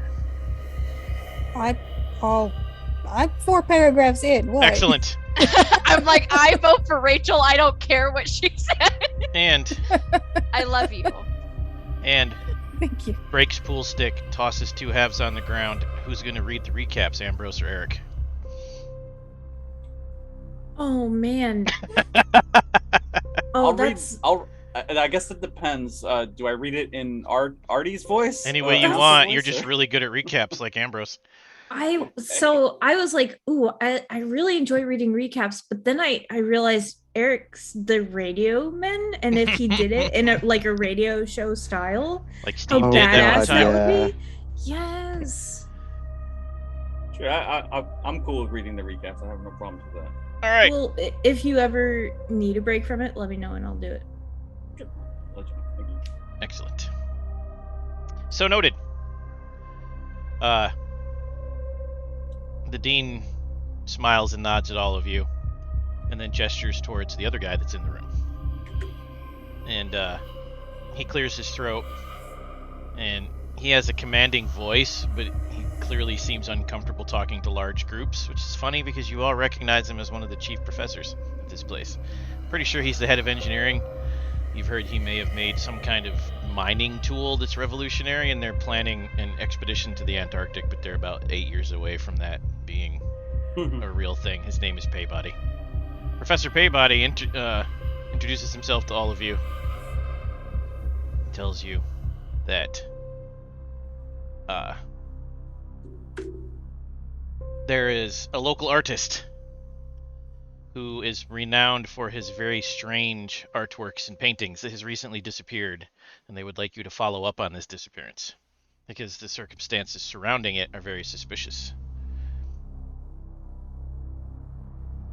How so? Dora will ask. I'm sure you've all heard of Pikmin, and you all would have. Like, his stuff is so disturbing, most of the art galleries won't show it. Only certain ones will, and the university, of course, shows his art. Very realistic portraits of strange inhuman monsters. Oh, God. And he, recently he became very sequestered in his house, very eccentric, didn't come out much, became a recluse, and then just disappeared altogether. And when they finally went and investigated his house, his manservant was dead and torn apart, and the whole house was tossed. Like, burglars had come in and wrecked everything, but burglars don't tear people apart and eat parts of the body. Usually not. The police, of course, are baffled. So as usual when this sort of thing happens, They reached out to the college.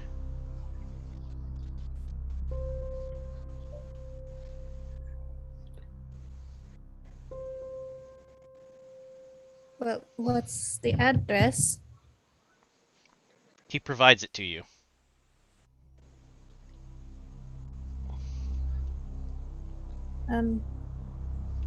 I've got a car.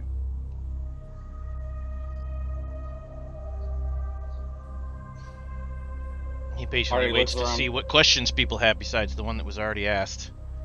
Or he looks around and is like, I'm sorry, I thought I was here for a job interview or something like that. This must be the wrong. Did I get a notice to come here to meet you? The dean says, "You've already been hired," in his quiet, commanding voice. Ooh. Congratulations on your new position. And you'll be taking my position was that fiance again? because she's bored. I'm sorry, am I a chauffeur now? That second part was directed to all of you, not specifically to Artie.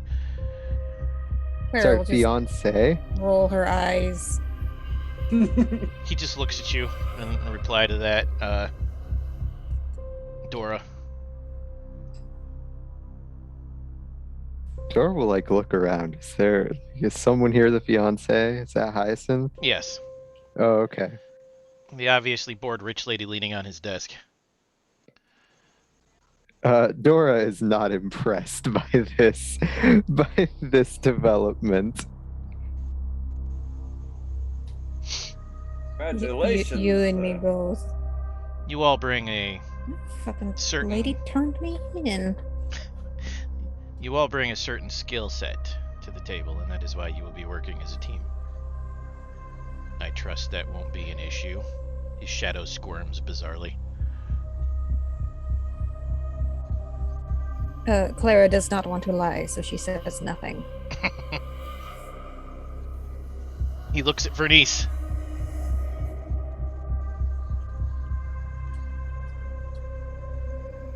Waiting for a yes or a no.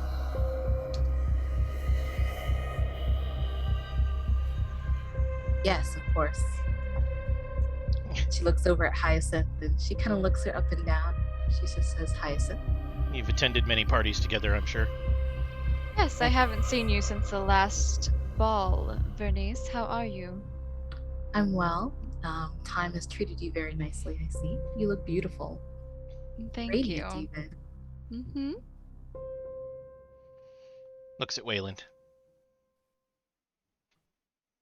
I'm sure I have much to offer for this entire escapade. I can interpret the artworks.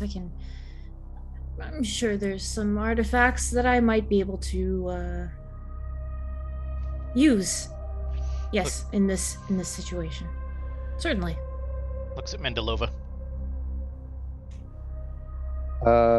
Dora does not want to lie, so she doesn't. What kind of trouble are you expecting? There may be violence. That's why I'm sending you. And there may be madness. Madness? He doesn't Oh, say s- anything to that. He lets Wayland speak. Well, I mean, have you seen the artist's artwork by any chance? It is plumb delightfully nightmarish in all the most incredible ways. No, I never have seen this artwork actually. It's probably for the best. Now, out of character, you're not given a time limit, so you're free to research whatever you want before you leave if you do want to check that sort of thing out. Mm-hmm. So you're expecting violence, and there's realistic looking monsters. Sometimes, when you look at one of the paintings in the right light, it seems to crawl or ooze, but everyone says that's just a trait of this artist's skill. I Oh, is mean- that what everyone says? Oh, yes. I myself would not want to be alone with one of these paintings, but I would like to poke it from time to time. My darling, where was the last painting at the university? Why, in the library, of course. She looks over at Wayland. Wayland, why don't you join me in the library? You can poke at those delicious pictures. The library, you say? Is it perhaps in the restricted section? Perhaps. Perhaps. Perhaps. By golly, you're on.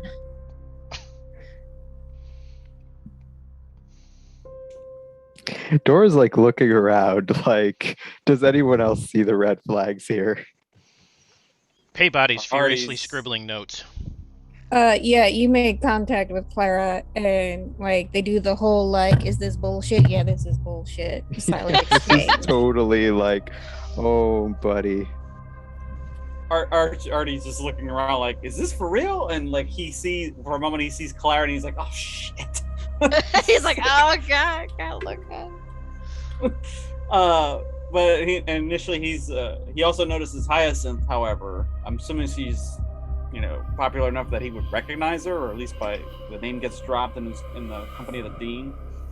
So he starts to say something like, "Now wait just a minute here. I'm nobody's chauffeur. I am not driving anybody around here, and I am not putting myself in danger in any way. Did you say your name was Hyacinth?" Artie, when's the last time you drove a Rolls Royce? I must say I can't recall. So you don't want to be my driver? Oh, well, my lady, if you want me to drive you around, I can show you the town. With your permission, of course. And looks over to You hear Dean. a paper sliding across desk noise behind you, Artie. Takes a look at it. The dean is pushing what looks like a contract towards you. He hasn't said anything. He looks at like how long this is supposed to be for. Just let me just take a moment here and read the fine print, if you don't mind. Excuse me. It's a contract Maybe- for a go permanent ahead. recurring guest spot on the Amos and Andy show. Get out of town! Is it? This is for real. Okay. Contingent on you working for me, of course, until I decide you're done. Yes, of course. Of course, I'll sign the papers. Put it there, pal. He looks for a pen to like sign his name.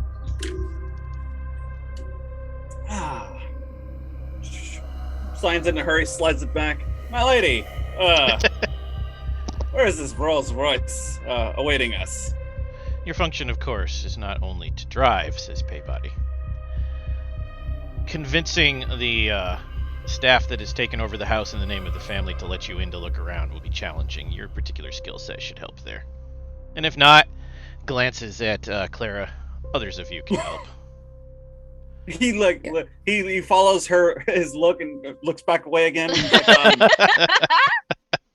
I don't think points that'll to be her- necessary. Not at all. I'll tell him a fascinating little story. I'm sure we'll smooth everything out just fine. Listen, Andy, holy smokes. Right this way, Miss Hyacinth. Lead the way, please. Paybody tells find you, you- come find him in his office when you have updates, please. Yes. Absolutely. I find your little show on the radio interesting, Artie. Do you really? I do. Well, I must say, I'm quite flustered. You were heading towards the library. Please lead the way. I'm fascinated to see what you have over there. Yes. She'll like upright herself from the desk and like make eye contact with Wayland. Shall we? On your way out of the office, you hear the dean quietly say, and this is directed mostly to Artie, be careful with my fiance, she'll eat you up. Ominous laugh. As soon as as soon as Dora hears that, she is going to smack her forehead hard enough to give herself a light concussion. And then she's going to turn to the rest of the group and she's going to say, well, after that particularly enlightening conversation, I've decided that I need to go back to my room and get a real weapon, not a practice sword. I will be meeting you at the library. Yeah, Don't get lost. you want to ride with me? Sure, Clara, that sounds fantastic. If you want to buy firearms, you can spend one money unit as an action without needing to roll Nah. dice. Either of you. Dora's just gonna go get her real sword. If you would like to Because not have to Dora pay for always the, had a sword. if you would like to not pay for the firearm but still have one, Clara, you could roll empathy. Okay. You know people. So Yeah, I- and, first, Sorry, I was just thinking and about Tyler knows my dice. what could go wrong? true dice. So gonna like save the mana. Wayland's giving me like Jessie vibes, and I was just thinking of my titty dagger from Deadlands. I mean, you And can my- have a dagger in your brassiere if you want. I'm good with that. Nah, I want it strapped to my hip. Like, I don't Okay. know. Yeah. She has just like a little petite like stiletto dagger, like Your hip garter. hacker, if you will. My hip hacker. Same If you side of the may. leg as the dress slit. No, on the other side. I need to Okay. keep my secret secret. Also, this dress doesn't have a slit. Thank you very much. It's hot in this room, by the way, in case anybody's wondering. It's very warm. My dice have diced. I rolled a 6. Oh, excellent. Excellent. You acquire a 38, but now you owe a dangerous person a favor, which will definitely come up next week.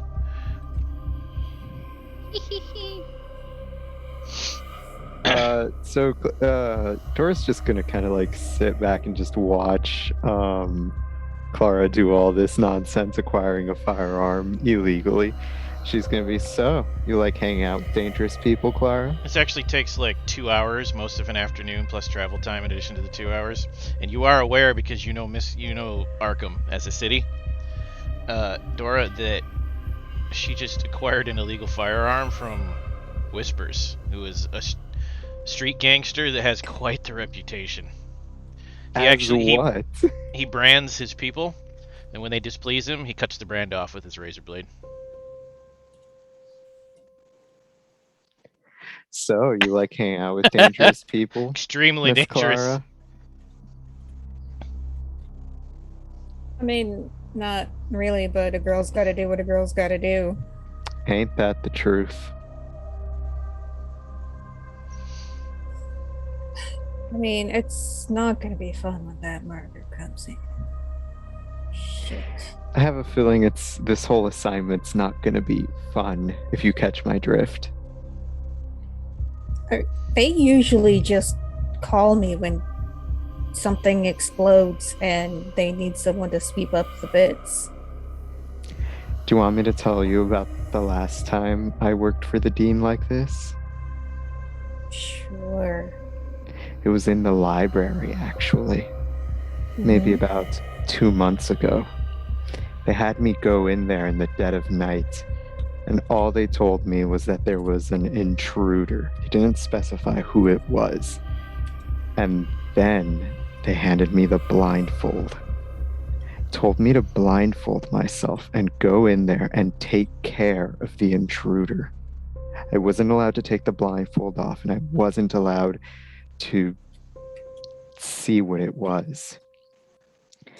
And, well, all I can say is that when you spend most of your day running around swinging swords at people, you pick up pretty quickly what it takes to put someone down.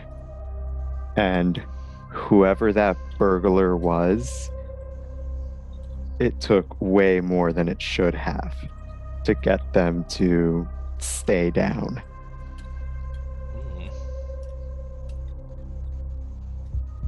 You know, before I got this job, I would have said you're full of shit. But like I haven't seen anything but I've seen the slime trails and the bits they leave behind when something goes wrong. I know what people are shaped like. I know what they're not shaped like now, too. Well, all I can tell you is that if things go haywire down here, I'm still not planning to see anything. And then she reaches into her shirt and pulls out a bloody-looking black blindfold, Mm. which she just waves it like around and winks before putting it back in. That's probably not a bad idea. So what do you think they brought the others on for? It's all got to do with that Hyacinth lady. You think so? I thought she was just along for, the kicks. I'll be honest with you, Clara, I'm not like the smartest girl in the world. But I am quick. You gotta be. Stay on your toes. When there's some other dame rushing at you with an EP right in your eyeball. I like to think I've been around the block a few times. And let me tell you, no one just says ominously, she'll eat you up, without having some kind of demented double meaning. There's way more. Especially in to this that town. game. Yeah, especially in this town. It's always the pretty people who are the cannibals, god damn it. I'm not a cannibal. Neither are you, I hope. Nice. Oh, okay. Well. Dora's top smooth.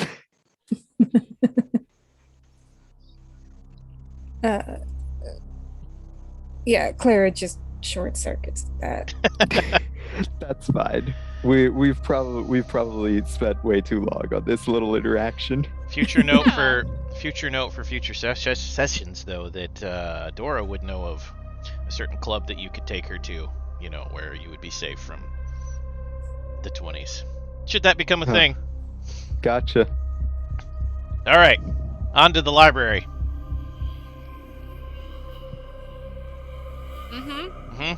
You both show up at the door to the library and go in.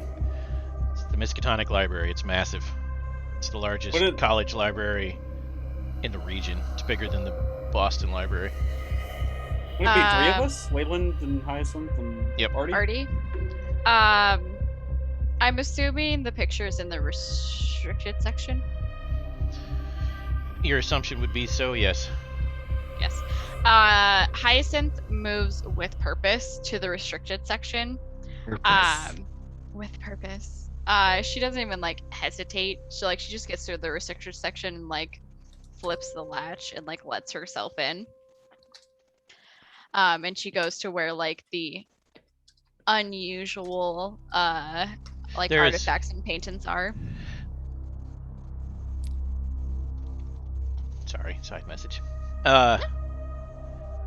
There is a person there that you have to actually interact with, but he doesn't even move when you sweep past. His name is Armitage. He's a doctor. However, when Wayland and Artie try to follow you, he gets in the way. He says, Hyacinth, you go ahead. I have to vet these people first. IDs, please. You don't know who I am, do you? Let me tell you. My name's Artie. Artie Chang. You probably heard my name on the radio. Take a look. He shows him his ID. He asks you for an autograph. Oh, of course. He's with you, Hyacinth? He is. Excellent. He's my new driver. And you, Wayland. No Yes, repeats of last time. I returned the book. Mm-hmm. I did. Didn't I? You can go and look. Mm-hmm. Oh, Wayland, have you been naughty? Oh my god. Not that anyone can confirm or deny. I'll be watching you, Wayland. How And adorable. I'll be watching you on this fine Day. He gets out of the way. He'll when the other guy's not paying attention, turn around and just put his thumb at him. They're a little brusque around here, aren't they? Huh? There's only one other person in the restricted section. Looks like Professor Dexter. He's the head of zoology and cryptozoology at the university. He's flipping through a very large manual that has very detailed drawings of things. The restricted section actually requires you to go down a set of spiral antique stairs. About 50 feet, because that's how high the racks go in here. And it's round, it's a rotunda. The books are all on the edge, and then there are various display cases and stands in the middle in neat rows. And then in the very center is a very, for the time, intricately created and heavy-duty display case that just has 5 books in it with like very secure-looking locks. Hyacinth like goes directly. She descends the stairs and goes directly to where the paintings are, not paying attention to anything else. 'Cause why should she? She has access to this whatever she wants. Wayland, roll willpower. Yee. Okay, let me get to that screen.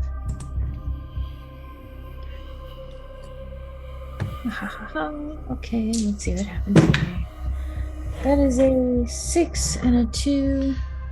And then I have +1 for willpower, so 9 total. So you can choose to ignore your urges, but they will give you minor penalties to anything you do in here because you're constantly looking at that book rack because you've never had time to finish reading the Necronomicon. However, you rolled a 6 on Mythos rules. Every time you roll a 6 in this game, +1 experience. Oh! Awesome, yeah. Also, Yeah. player votes +1 experience, and all the other experience it comes at the end of the session because the final move of each session is to figure out all of that. End of session is the name of the move.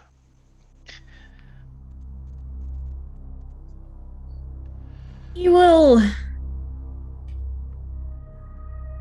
veer towards the bookshelf and just caress the book's spine as if you were caressing the spine of a lover. It's actually the glass. He will caress Yes. the glass where the spine should be, Yes. as if you were caressing the glass between him and his lover. Yes. Anyway, and he'll get kind of close to it and just, and then carry on. Oh, I was like, if Hyacinth notices, like she would like turn around and be Oh, like, yes. This is not subtle. no, she like turns around and she's just like, Mr. Shore, Yes. depending on certain things, perhaps I could get you some alone time with that book for you. Oh, I would be greatly honored if that were the case, Miss Hyacinth. Delapoix, is it? Yes? It sounds French. I know many languages, so many languages.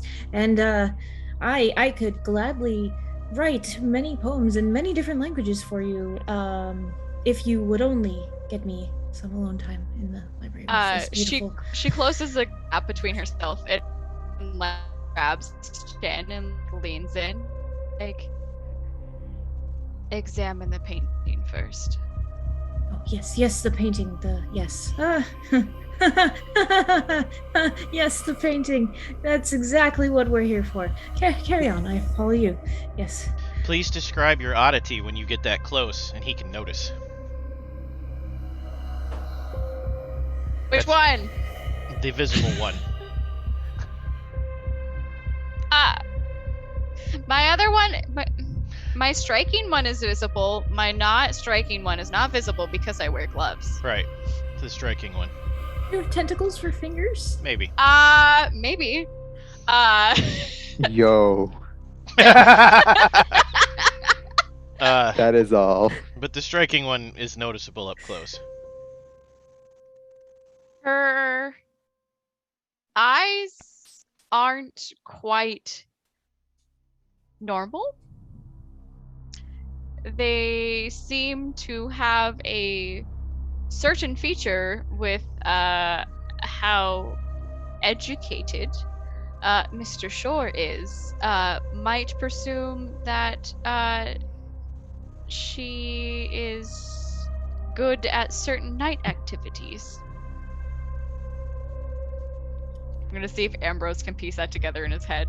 Cat eyes? Not quite. I'm not exactly copying my Deadlands character. Kind of. They do reflect light, though, like They an do animal's reflect eyes light. would. Like an animal's eyes. And the shape isn't right, but you can't quite place it. Huh. He'll laugh And- nervously. And a fun thing that Savannah didn't pick, but I have added, roll empathy. Why do you do this to me? Me? Yes. Oh god. I am afraid. I am greatly afraid. Should be. I'm afraid for you. Thank you. Hugo, with that you may speak at my funeral. Okay, thanks. Oh, I'm gonna be carrying Mr. Shore's like What'd you casket, get? like dragging it down the aisle. What'd you get? Looks good. What'd you get? I rolled. Dork I Tails, rolled, hi. I Hello. rolled. Oh. Hello. Hey, Dork Dork Tails. Hello. Coming those in dorks 69 went. viewers. Great. I am Wow. complete in my in my days. 69 viewers is my happy spot. What? Yeah. Nice. Thanks Nice. for the follows. So exciting. Hey Waylon, what did you roll? I rolled 6 and a 2, and then my empathy is +1? yes. Not quite a 10, but real close, and take the XP for the 6. And thanks for the raid, Dork Tails. You guys are awesome, and we still have to do a one-shot sometime. Thank you. And for all the follows. Yes, so many follows. Yeah. Holy crap. Wayland, nictitating membrane. Closes real fast. Sideways. You. I've been smelling too much bookbinding glue, I think, for today. What do you mean, Uh, Mr. Shore? Roll willpower I did. with a -1 penalty. Why do you do this to me? Literally, what did It's I a do Mythos to you? game. How long do you Because think it would take for this to start? Both of us love to torture you. Don't get it twisted. This is true. You're not my primary target, Eric is, so don't worry. I just haven't fucked with Eric yet. 4 and a 1, and my willpower is a +1, 6. so 6 total. Anxiety attack. Describe how you will. Just for a brief, momentary one that you can gain control of with breathing. Okay. He's gonna just kind of like start sweating profusely. And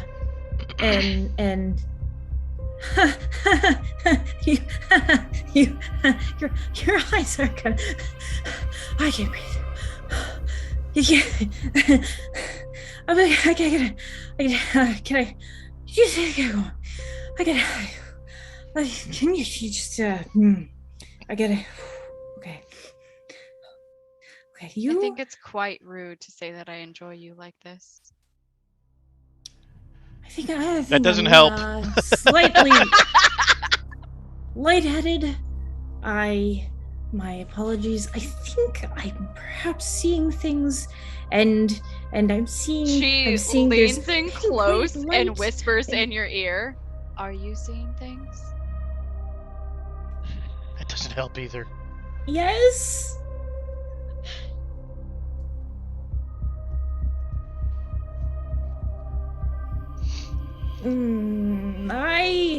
I think correct me if I'm wrong, and yes, I'm shutting my eyes until I figure this out. Your eyes are quite lovely, and possibly capable of seeing underwater. She leans in and wraps her arm behind Wayland, and she's like, "Are you sure it's just my eyes?" Is it? Is it? None of this is helping your anxiety attack. No, it's not. Artie, you gonna try to help this clearly distressed Wayland out here before I call for another roll? Oh, I thought it was just them in the library. I No, thought you're I got there. lost. You Oh got no, let in. we're all together. Yeah. We're all together, my dude. Oh. I imagine Artie would have started asking questions like, "Did you know that you hiring the dangerous criminals in this place? That one lady, I heard stories. Let me tell you." And his voice just trails off while Wayland just like gets drawn to the bookcase. You know, that whole whole thing was going on, and he's just like, and then when he realizes that he's talking to himself, he just looks over and sees both of them like. Is it like her arm is really wrapped around his midsection, or is it like... Yeah, she's just like leaned in close, and like you can see her whispering in his ear. Oh, I'm so sorry. I didn't mean to interrupt. Oh no, something please, that's please, going on please, here. interrupt. Don't, Please. don't let me I be can't- the third wheel on the bicycle here. I'll just see myself right out. I guess Come no, back to no, driving please, tomorrow, please, princess. please. No, please, come back. You can help out with the your stick What shift are we, later. Wait, As Wayland like flails around, Hyacinth like reaches up her hand and clasps one of his hands. And Wayland, you can feel some extra oddities that should not necessarily be there in a human hand. are they squishy? No, they're not squishy. They're just probably a lot more dexterous than they should be. I And knew longer. it. And longer. I'm, Wait, how many knuckles? Never mind.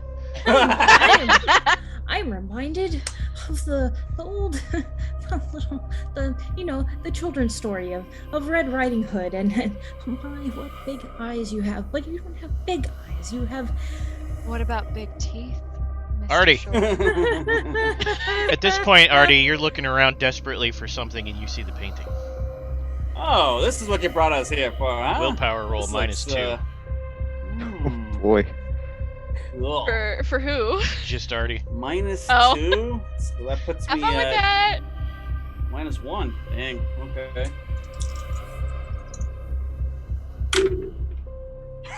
I rolled a 4. So the canvas is life-sized. And the subject is just a monstrous being that looks like it may have been human once but has degraded somehow. The eyes are feral, the teeth are sharpened. And it should just be like a creepy goblin monster, but something about it unsettles you and makes all the hair on your arm stand on end and a shiver go down your spine. And then you lock eyes with it, and it looks back at you. And you're pretty sure it's smiling at you. Jump through the book real quick and pick your mental disturbance you're going to keep for the next couple sessions. Durbans. And when you do, like a flash of pain right in the middle of your forehead, but about an inch in. And a similar flash of pain from everyone else, no matter where you're at, as you all see the eyes of the painting boring into your eyes. Everyone roll willpower minus 2. Oh my god. Including escalated. Clara and Everyone. Dora? Okay. what? No fucking way. 8. 8. 6, 7, 8. I'm really sorry. It's quite late. Also, my laptop is dying. Crap. 2d6 plus or minus the modifier, so whatever your willpower is, minus 2. 2d6 plus your willpower minus 2. My total's 8, and I managed to get another nat 6 in it. Nice. Don't forget Nat 6s are an XP. That's a 5 from me. Nice. Same. Also 5. Eric, whatever mental disturbance you pick, everyone who rolls under 6 gets, or under 7 gets. Are you for real? Oh shit! What the hell? You're picking for at least 3 of you. What The did one that Keems makes get? sense. Sorry, is that 3d6 you said? 2d6 plus your willpower minus 2. I'll be right back, just stepping away from the camera. But I can still hear 11. you. 11. Still Excellent. here. You are unaffected and can choose to react to this any way you want. You're the only one. For Rude. Hyacinth and Wayland, it immediately interrupts everything happening to you, and you get completely distracted by it. And it's the same for everyone else too, except Vernice, who is just Unaffected Whatever because Vernice she's is a boss ass doing. bitch. yeah. She's off doing something very elegant away from the rest of you by herself. Hyacinth takes like just a quick second and like locks eyes with Wayland, just for shits and giggles, and then she's distracted because I can't help it. Hi, Wayland, I love you.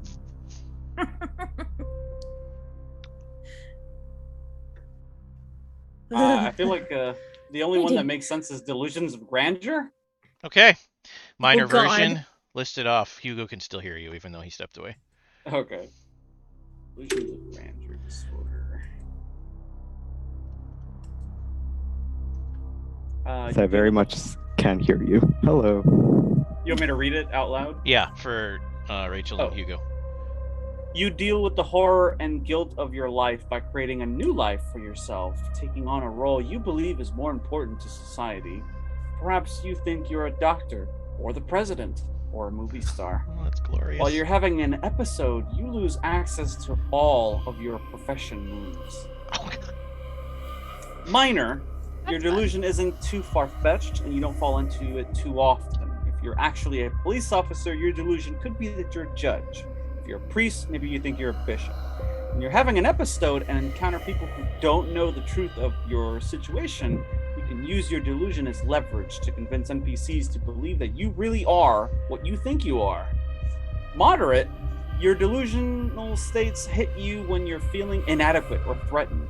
When you fail at a task, lose an argument, or are physically harmed, defy danger to avoid entering a delusional state. Your delusions usually last an hour or two, or until the uncomfortable situation is gone. And for serious, you are in a delusional state most of the time, so you're no longer able to keep a steady job or manage more than a few relationships.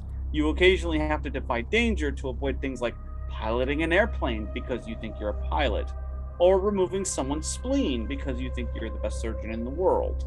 And then there's critical. Your delusion is unending and gives you a sense of invulnerability. Without constant monitoring, you'll probably injure yourself or others. Excellent. You all There get you have it. the 3 of you get the minor version until the first break of the next session. You 2 get the minor version for the rest of this session. Who's you two? Yes. Savannah and Ambrose. The 3 of you that failed hard get it until midway through next session. Now, Yay. I had a. you did not get a 10. Only 10 plus is complete no, that's success. right. Sorry. When you That you is had true. said 7 or lower, got the derangement. Yes, long term. And then for Vernice, Okay. the rest of you can help Vernice here. Vernice actually gains insight from the vision and may ask me any one question, so chip in, help her out. Ooh, that's good. Wait, so was it plus anything? No. The roll? Okay. Just want to make sure. Vernice has a very important question on her hands.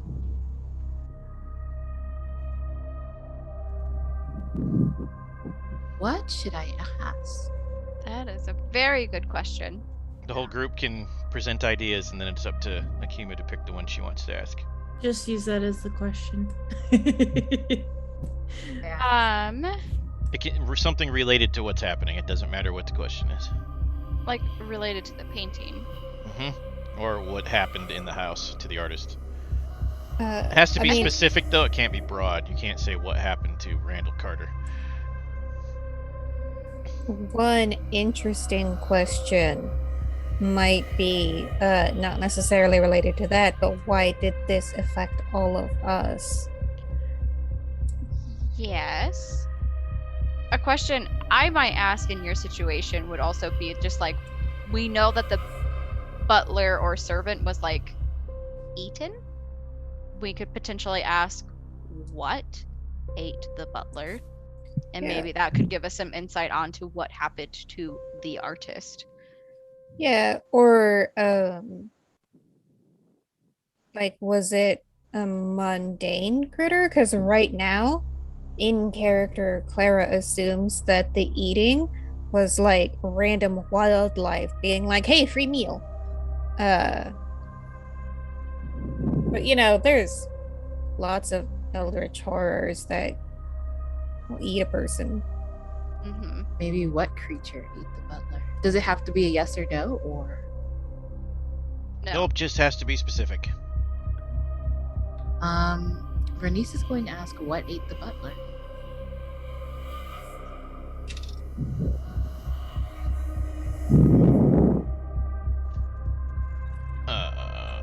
I have to give you the description because your character wouldn't know the name, so hold on one moment.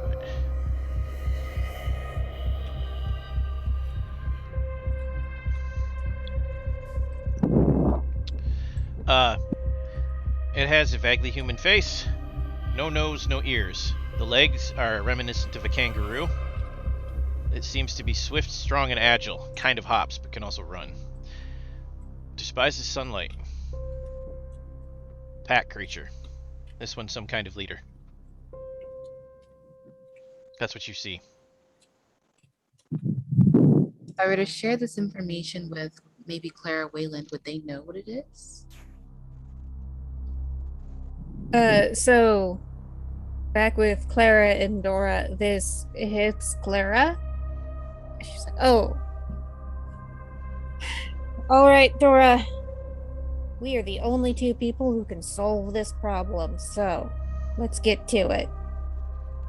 Yeah, let's do it. And she pulls out her weapon. Oh no. Glorious. I'm trying to decide what the minor version of mine would be. Yeah, and that is when they would seek out Vernice. Okay. You find her. She has left the university and has gone across the street to a very fancy restaurant where she's having cocktails, just patiently waiting for all of you.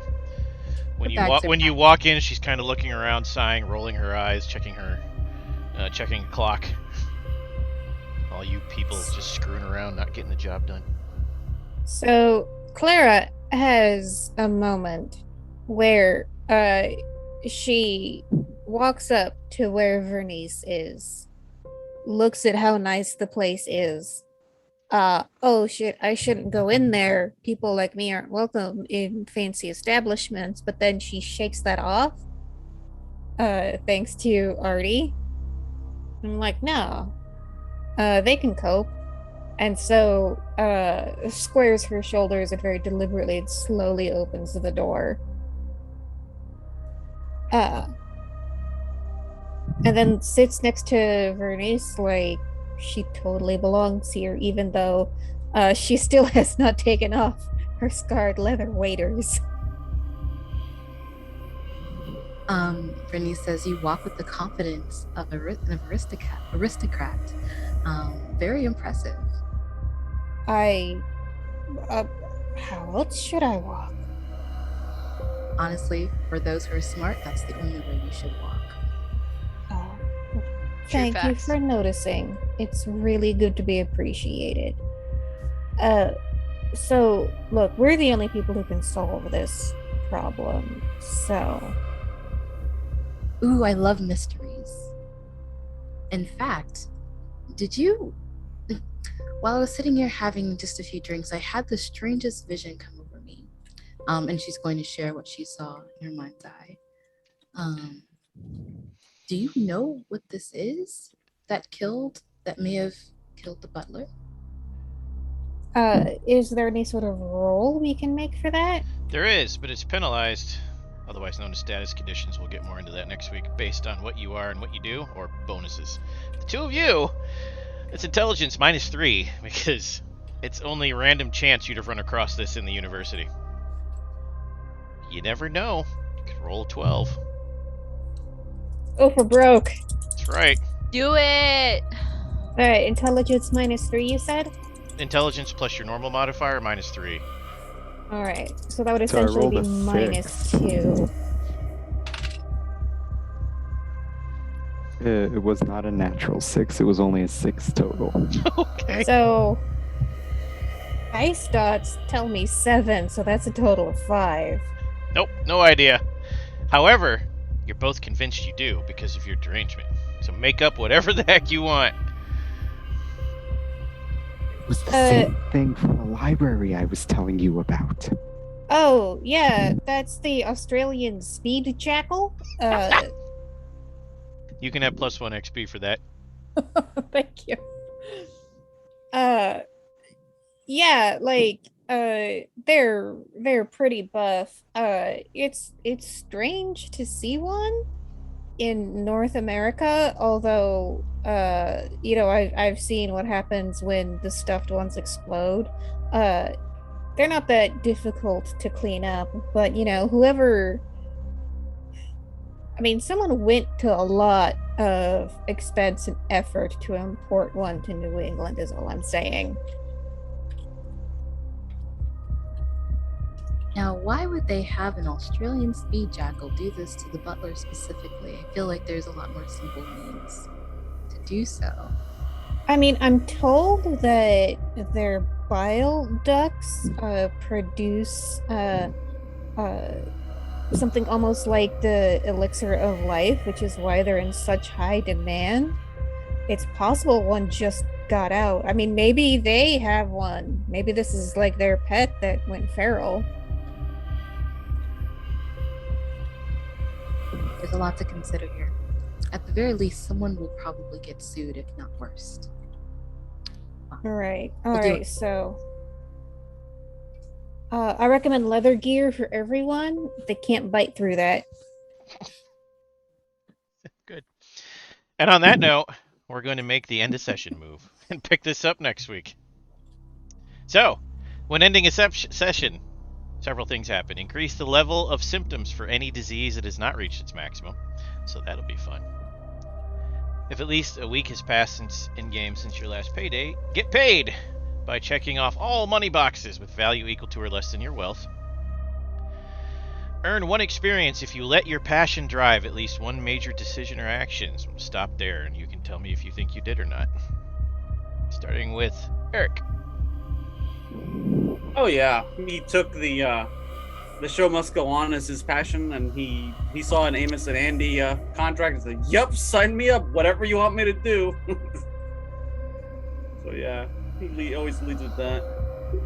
Hugo. Same question. Oh, I'm not gonna take it. I don't feel I can justify that. Rachel. Yeah, so I feel like she's gone the exact opposite of I must pay my debt to society. Okay. Ambrose. I don't know if heading towards the Necronomicon counts or not, because the passion is I can only enjoy an antique if I possess it myself. I'll allow it for session 1. Savannah. Forgot what mine was. I think it was breaking the rules. Yes. You broke a lot of rules. I mean, depending on what the arrangement is between Hyacinth and the Dean, I mean, I could be breaking some rules with Mr. Shore. I don't know. Nope. Not at all. Exactly. So I don't think I broke any rules. Okay. Next time. Akima. Sorry, the other options was choosing payday? Is money involved here, or is that? Nope, that's got to be a week to pass first. Okay. I guess she tried to awkwardly speak with Waylon. So I think that definitely counts as. Wait, hold on, let me read it again.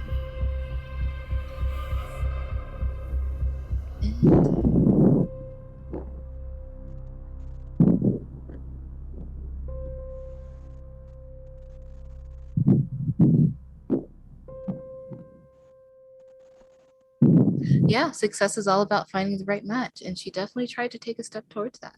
Perfect. +1 XP. Next, earn 1 experience if you let one of your connections drive at least one major decision or action. There wasn't really any time for that yet this week. Change any one connection you like. Again, no reason to yet. Earn 1 experience if you discovered or are experiencing something new to you and beyond normal human knowledge. You all get 1, because division. Okay. So the XP bonus for rolling 6, is that 6 or below, or just whenever we roll 6? Natural 6. Okay. And only once per roll, so if you do double 6s, you still only get 1. Okay. Earn an experience if you gained a moderate or serious mental disorder. So that would be true for Eric's character, Hugo's, and Rachel's. And if you have it, spend 10 experience, which of course no one does yet. I am up to 4. Good start for 1/2 of a session. Yeah.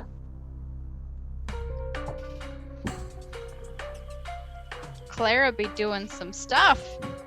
Okay. And once again, madness and death are the victors. So thank you for experiencing the prequel of our tale, dear viewers and listeners. If you enjoyed this, you can check out our other awesome content any day of the week. Mondays, we play Delta Green before this game. Tuesdays, Black Void. Wednesdays, Octung Cthulhu. Thursdays, Mage the Awakening, followed this week by the season finale of Star Trek Adventures. Then Gothic Horror Pathfinder 2E begins next week. On Fridays, Masks of Nyarlathotep, run by Rachel, followed by Scarred Lands 5E. Saturdays, End Times, and then Fiasco on Sunday. And Cult Divinity Lost beginning this week. Doomed Heroes. Let the audience know who you are, who you played, and where they can see you next between now and next week. And Frog Hemeth Legs, that's run by our very own Eric every Monday at 8 p.m. Eastern.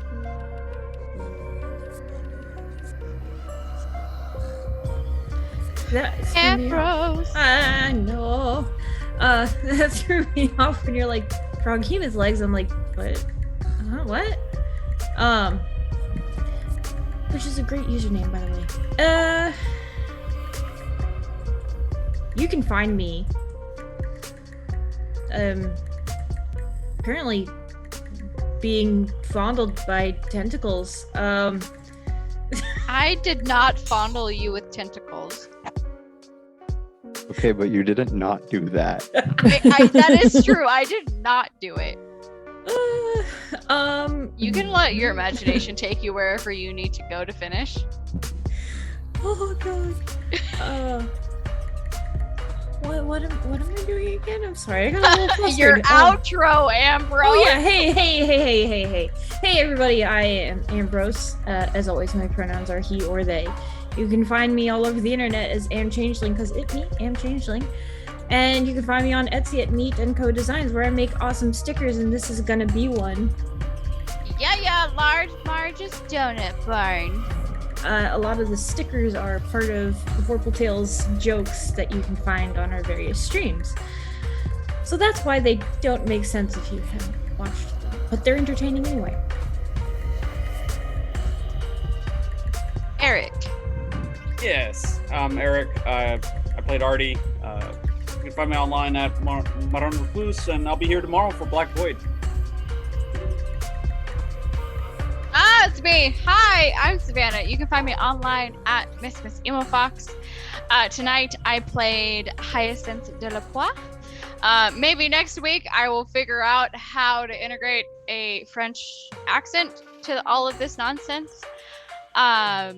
You can find me next time. Hopefully, if my hotel permits, you will find me Sunday for the Cult episode 1, because I will be at Gen Con the rest of the week.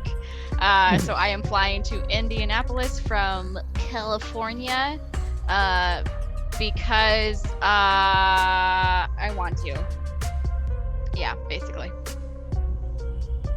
All right. Hello, my name is Rachel. I am Stolen Fires pretty much everywhere. As for when you can see me next, Wednesday I'm going to be playing some Scarred Lands over at Plastic Age Plays. Thursdays I am wrapping up my very long-running Changeling Chronicle, The Last Fairy Tale, over at the Onyx Path channel.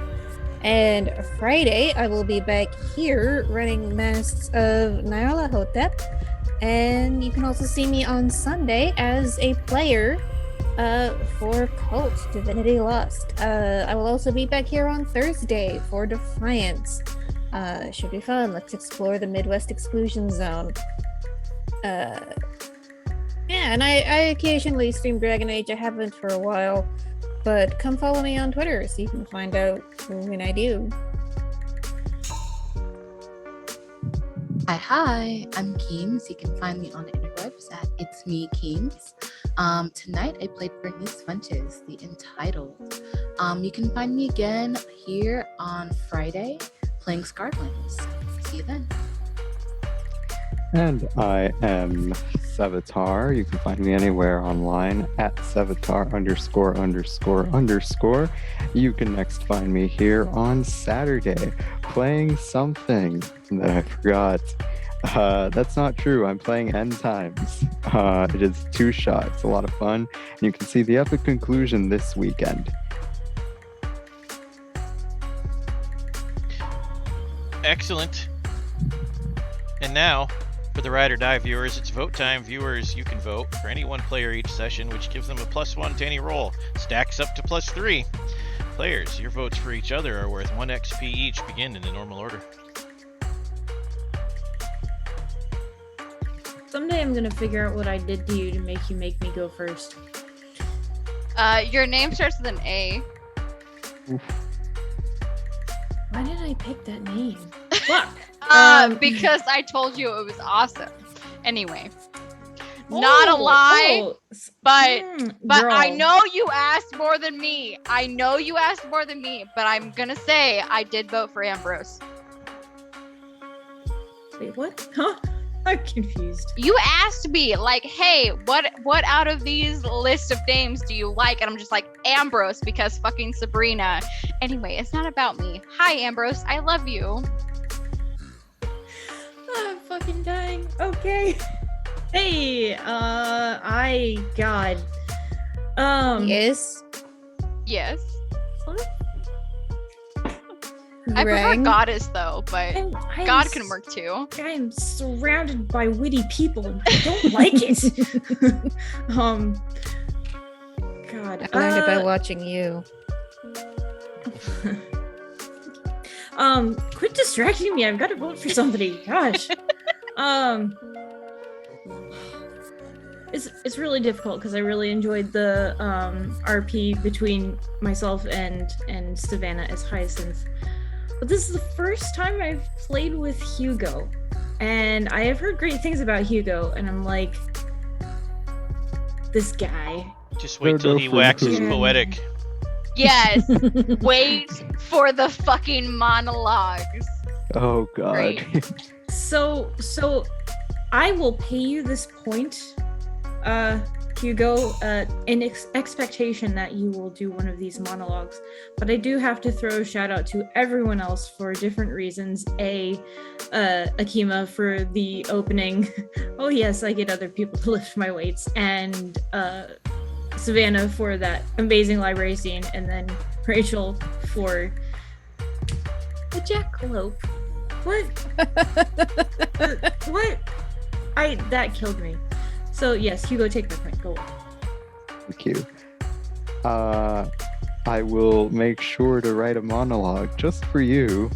Shit, son of a... Do it. But I forgot to mention Eric, who does an amazing voice, and I just feel like yes, an ass. that is true. Also, Nautilin gave a vote for Eric. Thank you, Nautilin, for Thank saving you, where I Nautilin. fucked up. I got you, boo. Sorry, Hugo. Dora's not really the monologuing type, but I'll find a way to make it happen. I am definitely going to pay it back to you, however, Wayland, for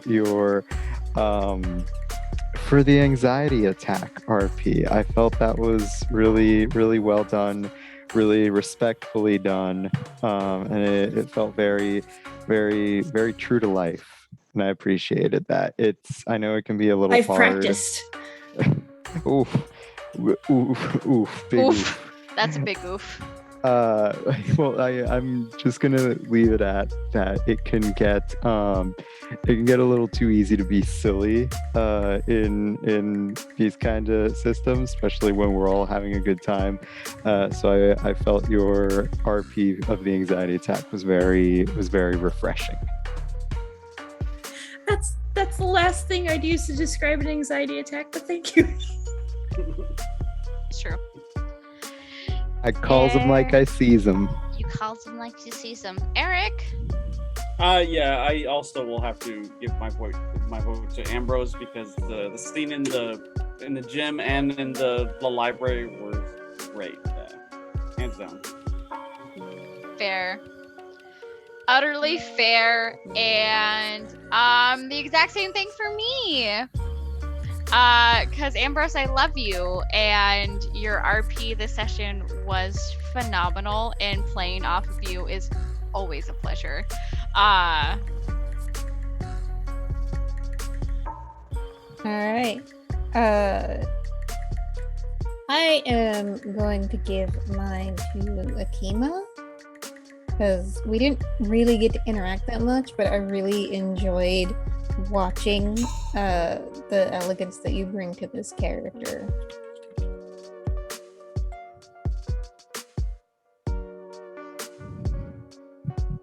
All the love to Akima, Thank you. my arch nemesis. I think we So got this one's one hard. more. I want to give it Akima. to both. Am I muted? No, Oh, you're good. sorry. You're good. You're here. Oh, God. You're here. It's You're like, good. oh no, not again. I wanted to give this to either Clara or Dora because you guys did some really good RP today. I think my favorite is, of course, the Australian jackalope, but the Dora, that scene in the gym when she was fighting her two opponents, her two rivals, really was nice. So you get my vote this time. Oh, thanks. Yeah, Dora sees absolutely no distinction between fighting and flirting. That There's makes a so much noted. sense for the last game that we were in. There's a utter reason she's sense. as infamous as I am, I suppose. True.